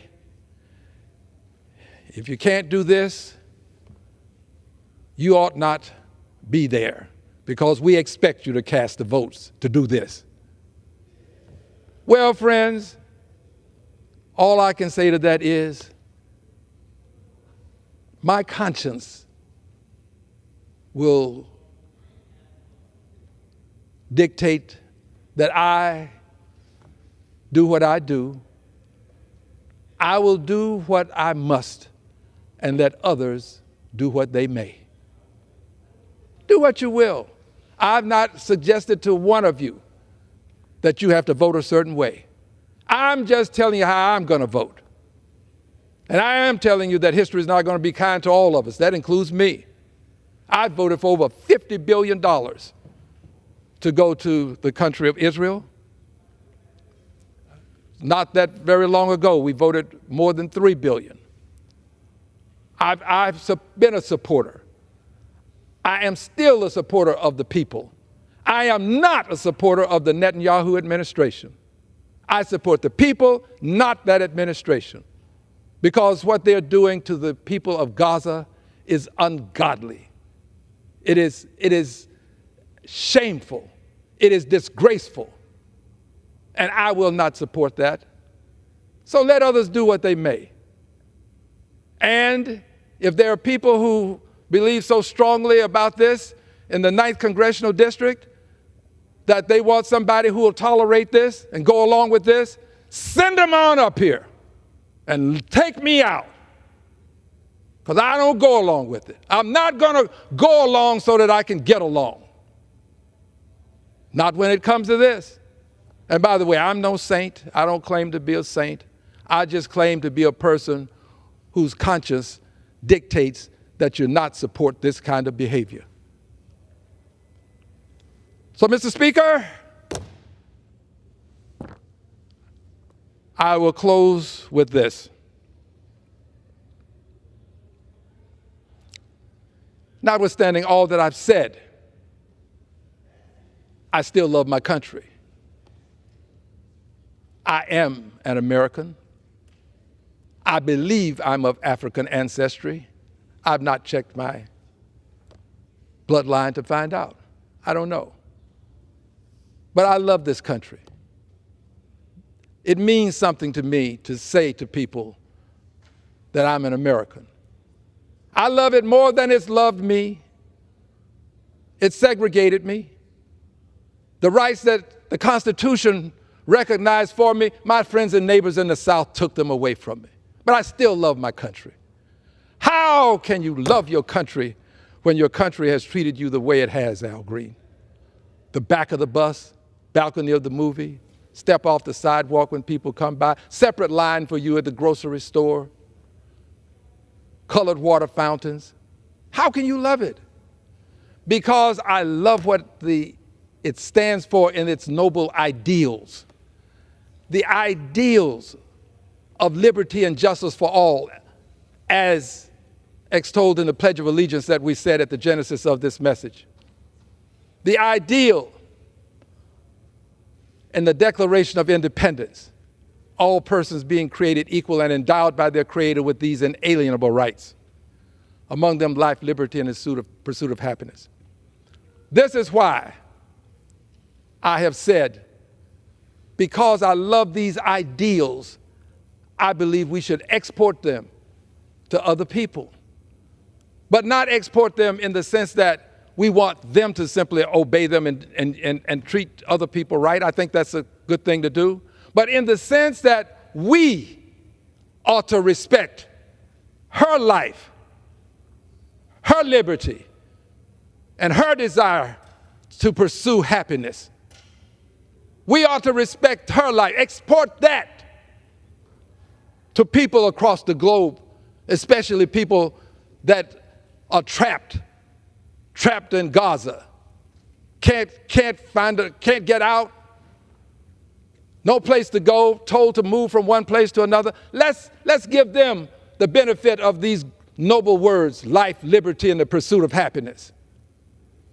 I will do so in every way that I can, and I believe in this country and love it to the extent that I believe we ought to make that noble ideal real for people in this country and without this country, especially the people who are in Gaza. Mr. Speaker, as a proud member of this Congress and a proud American in the sense that I love my country because of its great ideals, I yield back the balance of my time. Gentleman yields back.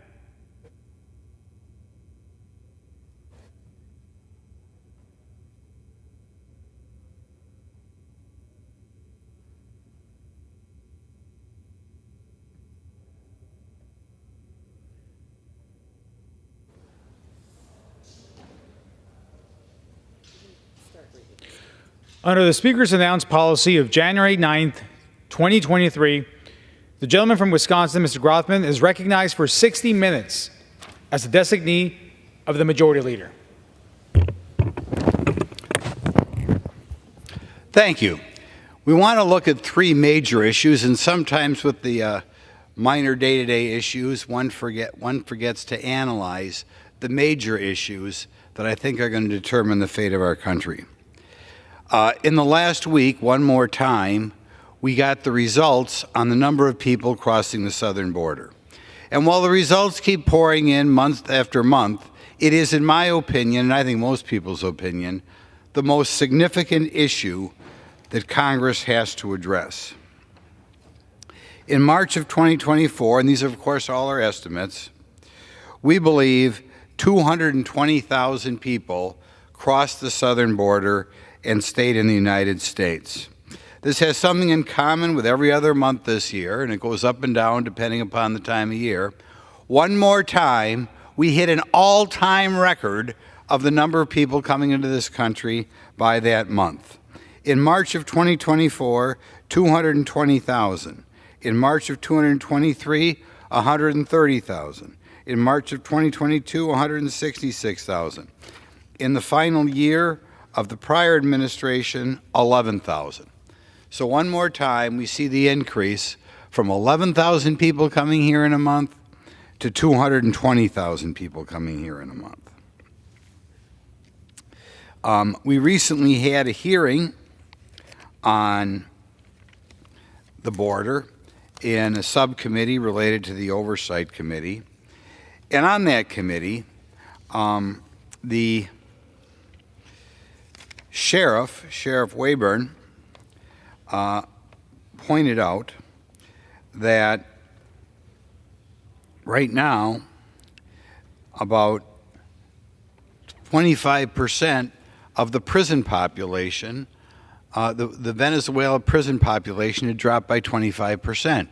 This is consistent with concerns raised by the Border Patrol that in addition to just plain taking people we can't afford to take, other countries are dumping their undesirables into this country. Does President Biden care that the number of people in Venezuelan prisons have dropped by 20%? That should by itself be a banner headline. The next thing to look at, in addition to that drop, is an anecdote from Sheriff Wayburn from Virginia. He points out that someone asked a member of the cartels, do they care about the fentanyl coming in this country and all the people that are dying? And his quote was, they were okay as long as the fentanyl was killing Americans. Now think about that. This is consistent with what we think the worst possible motive for bringing fentanyl in this country is. They want to destroy the United States. China itself is playing a role in the amount of fentanyl coming in this country. You know, the young people of this country may feel they're not involved in a war. They never enlisted in the Army, they never enlisted in the Navy. But like it or not, you are in a war. As a matter of fact, more people are dying in the war that you have signed up for than any of the wars that our armed services fought in. About 108,000 people a year. They are dying in a war because the Mexican drug cartels and foreign countries that produce the fentanyl do not wish the U.S. well. They apparently like to see young Americans die. And young Americans have to realize that there are people gunning for them. When we talk about that 110,000 people, that's about twice the number of people every year who die in the war on drugs compared to the number of people who died in Vietnam. Think about that. I'm old enough to remember Vietnam. People were dying all the time, headlines on people dying in Vietnam. Twice as many people die every year as died in 12 years in Vietnam. Just unbelievable.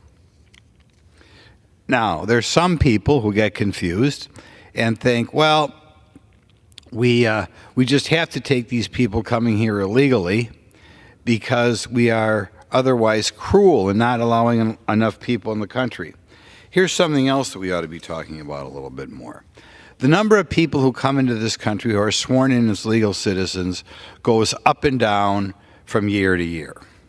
Last year, but if we take it in 4 years, well, first of all, last year we had a total of the last year available, 969,000 new people were sworn in as immigrants in the United States.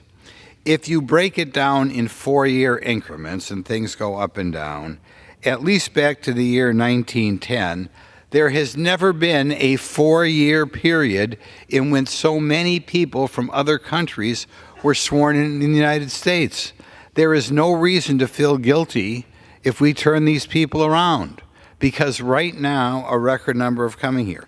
In that 4-year increment, you're a little bit over 80,000 people, or 800,000, I'm sorry, 800,000 people, 800,000 people every year being sworn in. It's kind of interesting. If you go back and look, say, the 1960s, which I remember well, you were in a normal year around 110 to 120,000. So we've gone up in the 60s to swearing in about 110,000 new Americans, and now we're well over 800,000. And that's before you add in new people who are becoming citizens by birthright citizenship. This is a new thing that barely existed in the 1960s or 1970s, but in which you may have mothers fly over here from China, have the baby in San Diego, and fly back, and that's another citizen as well. So we're kind of changing America more quickly, in my opinion, than any other time in our history. In summary, when we view the border crisis, we are one more time at an all-time record for a March. We are not being callous or cruel because we are at all-time records in the number of people who are coming here legally as well. We are allowing over 100,000 Americans to die every year because of drug poisoning, and at least there's anecdotal evidence that the countries or the people bringing the fentanyl here want Americans to die. They have declared war on America, and their attitude is the more Americans die, the better. And there is also evidence that foreign countries are letting people out of their jails and into the United States, taking advantage of our weak and uncaring president, who apparently does not consider it a priority that over 100,000 people die, and apparently doesn't see a problem with having other countries emptying their jails into the United States. The border is the #1 problem facing this country right now, and this body has no business taking up any other issues until the border is dealt with. Now, one of my colleagues from Texas decided to address the situation in Israel. And I think there's a lack of a narrative being talked about there as well that ought to be addressed at this time. The people such as my colleague like to tear down Israel, say they've done something wrong, say they must stop fighting, and kind of imply all the way around it's not that nice and good country. As a matter of fact, Israel, probably, if there's one country it's more like than any other, it's the United States of America. One way you can see it's like the United States of America is that people from all over the country want to come there. Indeed, I was recently at a mosque in my district, and they, with pride, pointed out that their sect of Islam had recently built a mosque in Israel, of all the places in the world that you would want to go. There are many people who, with a whole world to go to, are trying to get into Israel. When you read about the attacks last October, you may remember that some of the people who died were from Thailand, and some of the hostages taken were from Thailand. You might wonder, I didn't know there were so many Jewish people from Thailand. Actually, the reason people are coming there from Thailand is because there's so much opportunity there and so much freedom there that if you wanted to get a job anywhere in the world, people from Thailand or other places in Asia have decided to come a significant way around the world to work in Israel. There were newspaper articles, we don't know what's become of it, but tens of thousands of people in Ecuador apparently are thinking about coming halfway around the world and work in Israel. Why don't we ever hear about that? There was a time a while back in which Israel began to embark on a perhaps two-state solution, something they regretted. But in any event, at the time they did it, maps were drawn up so that people could move from one part or the other presumably Arabs would want to move to areas controlled by Arabs, and Jews would want to move to areas controlled by Israel. And to their surprise, the Arabs who were living in Israel proper did not want to move. They would have rather lived in the new country, or the new lines. They would have rather lived in Jewish Israel than in a new Arab state. Isn't that interesting? And nevertheless, all we get criticism from Israel. But when push came to shove, and you see where people want to live, people everywhere, be it in Asia, be it in South America, or be it in and around Israel, want to live in Israel, and want to live in Israel more than a new country. You look at and say, why aren't things better in Gaza? Is Israel did something wrong? In fact, Gaza has been a corrupt country. Foreign aid which flows into Gaza, particularly from Europe, winds up going to the leaders of Hamas, who may be living in Qatar, and may be living in Turkey, and may be living in France. Indeed, many of you remember the name Yasser Arafat, who for many years was the voice of the Arabs in Israel. And when he died, with all the money that he got, I don't know why he got it all, obviously taking money, foreign aid from around the world, his ancestors got out of Gaza. They weren't going to spend money there. They got out of Israel. They are living in Paris, France right now, another Western country, rather than living in the Arab parts of Israel. So therefore, when people say Israel must call for a ceasefire or stop fighting, in fact, Israel is a very desirable country. They have every right to protect their country from horrible people who try to cut off the kids of little children. And if anybody should surrender, it is Hamas who should surrender. And they at any time, I'm sure, could come out of their tunnels, say, we surrender. We're going to escort the Israeli army through these tunnels so we see exactly what was here. And the war would end, any killing would end. But instead, people tell Israel they should stop fighting. And I think I know the reason for that. If you look at a parent, and they have a 10-year-old child and a 4-year-old child fighting in the back seat of the car, which child does the parents address? They address the 10-year-old child because that's the older child and the more likely one to understand what's right or wrong. And I kind of think when I see these protesters outside of this building every day when we walk by them that purport to care about the people of Gaza, they ask us to tell the Israelis to stop fighting. They don't have demonstrations to tell Hamas to stop fighting. And I think that's because they know deep down inside they want to treat kind of Hamas like children and don't expect them to wake up and realize that their behavior is causing some civilians, innocent civilians, to be killed. But in any event, to summarize, everybody should remember, people from all around the world are trying to come to Israel. Not just Jewish people, people from Ecuador, people from Thailand. There are mosques of people from Islam who are apparently happy to live in Israel. You do not see Jewish temples in Gaza because that is not a country that naturally wants peace or is willing to live with people other than, or largely, other Arabs. In any event, I will call for Hamas to stop their fighting, and if they care about their people, just step out of your tunnels, say, here, Israel army, we are, and that will be the end of a war in which, sadly, too many civilians have died.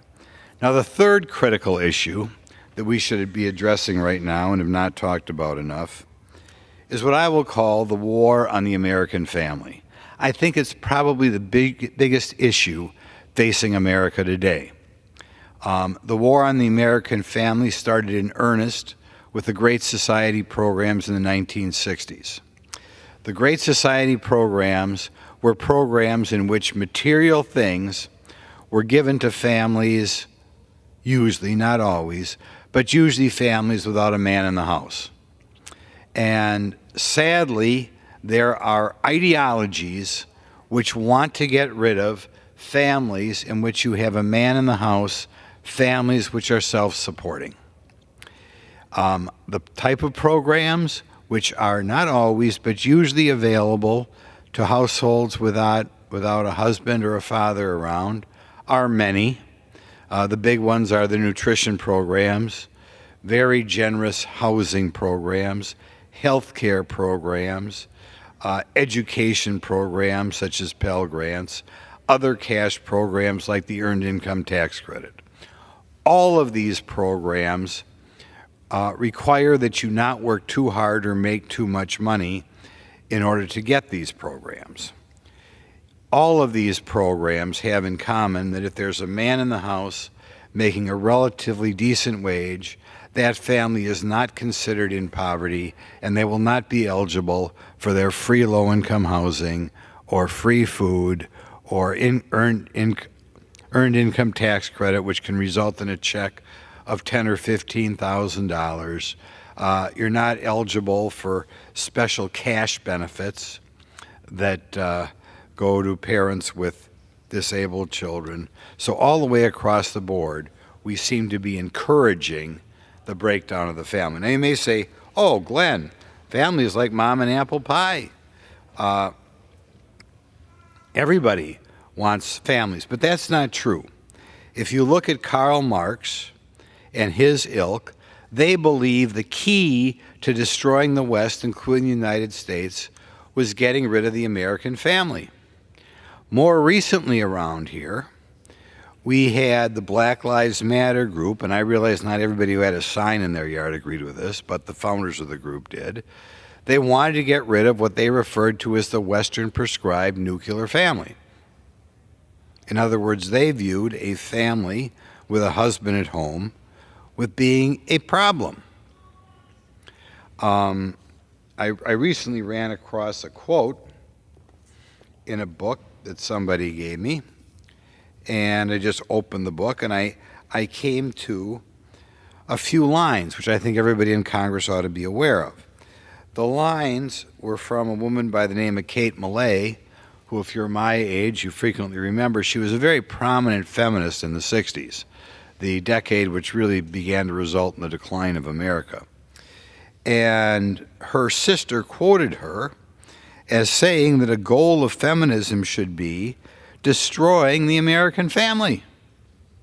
So one more time we run across not a huge number of people, but disproportionately influential people saying that a goal should be to weaken the family. And then you look at one more time President Trump proposing increases in programs, be it low-income housing programs, be it the Earned Income Tax Credit programs, be it the Pell Grant programs, all of which are really made for families without a husband earning a decent salary at home. All these programs are being increased by President Biden. In fact, what we ought to be doing is we ought to be doing the opposite.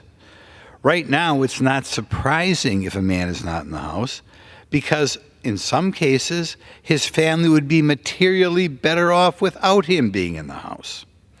In particular, some of the low-income housing projects, particularly Section 42 projects, are new buildings which are superior to the buildings or superior to the rental units that American families are sometimes living in. Of course, the health care programs designed for the poorer people don't have sizable deductibles in them. And in that regard, they are in many ways superior to the health care plans that the working poor get. There are programs, like I said, for college scholarships. And I will recite again a quote from a gal I ran across when I talked about these marriage penalties in Wisconsin. I recited all the benefits that people were able to get if they didn't marry a man with a decent income, and I asked her, "What do you think about my speech?" She told me, "Well, I'm married and I have a child, but none of my friends are getting married. They get free college." So here was another program, the Pell Grant program, designed to encourage the breakdown of the American family. It is important that when we go into the budget negotiations and the appropriation negotiations for the year beginning October 1st, that our appropriators and our leaders go to bat and say, no more benefits, special benefits, for making sure there's a man not in the house. As a matter of fact, we should go backwards because, not surprising, after Lyndon Johnson, in my opinion, the worst president of the United States until Joe Biden came along, it's not surprising that Lyndon Johnson, what used to be called, we'll call it the out of wedlock rate, has skyrocketed since the 1960s, and with it, a variety of problems that come with not having a father in the household. So it's time to look at these programs again, and rather than pay people to keep the husband out of the house, encourage people to have the father at home. And this is not just a material matter. It is a matter of it's better for the children to have a father at home, and it's better for the father himself to be at home. As George Gilder points out, who's an author that I think we all ought to be reading, the number one person hurt by the war on the American family, be it Karl Marx's war or Lyndon Johnson's war, whatever you want to say, the number one problem is to the men who now don't have a function in life. And if you look at certain areas of our society, it's the men who are more likely to do the drugs or commit the crimes. If they were a father with responsibilities at home, I think these crimes would happen a lot less. I think there'll be less drinking. I think there'll be less drug abuse. And I think America would slowly work its way back to the more wholesome, less crime-ridden, less drug-ridden time of the 1960s. So I hope both parties pay attention to the impact or incentives or disincentives that their programs have on having men in the household. In any event, there are three issues that we've dealt with today. Again, we have dealt with the border, where we hit record numbers, and the fact that it has become apparent that we're not getting the best of the people, and apparently other countries are emptying out their prisons. We've dealt with what's going on in Israel and what a wonderful country it is, as people from all around the world, including people who aren't Jewish, try to get into Israel, kind of like people from all around the world try to get in our country. But ignoring this, they're still subject to criticism by people like the protesters outside or my predecessor here in Congress, who just got done talking. And finally, I hope the press pays attention to, and the Republican Party pays attention to, the increase in benefits to families without a father at home that he wants to put in this budget, which I'm sure if was enacted would, again, push up the number of families in which, sadly, there's not a father at home to help raise the children. Thank you. Gentleman yields back. I yield back.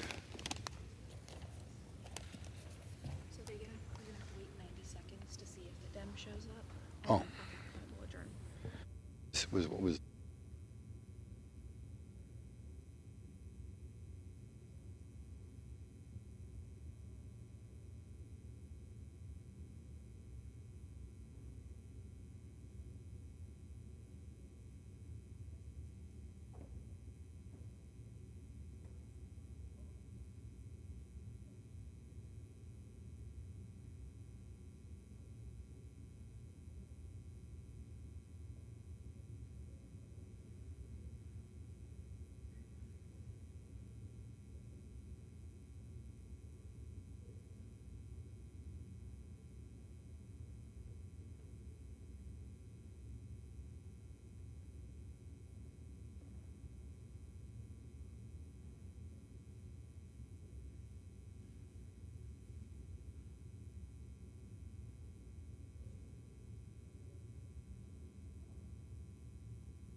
Does the gentleman have a motion? I'd like to move adjournment. The question is on the motion to adjourn. Those in favor say aye. Those opposed say no. The ayes have it. The motion is adopted. Accordingly, the House stands adjourned until 9 a.m. tomorrow.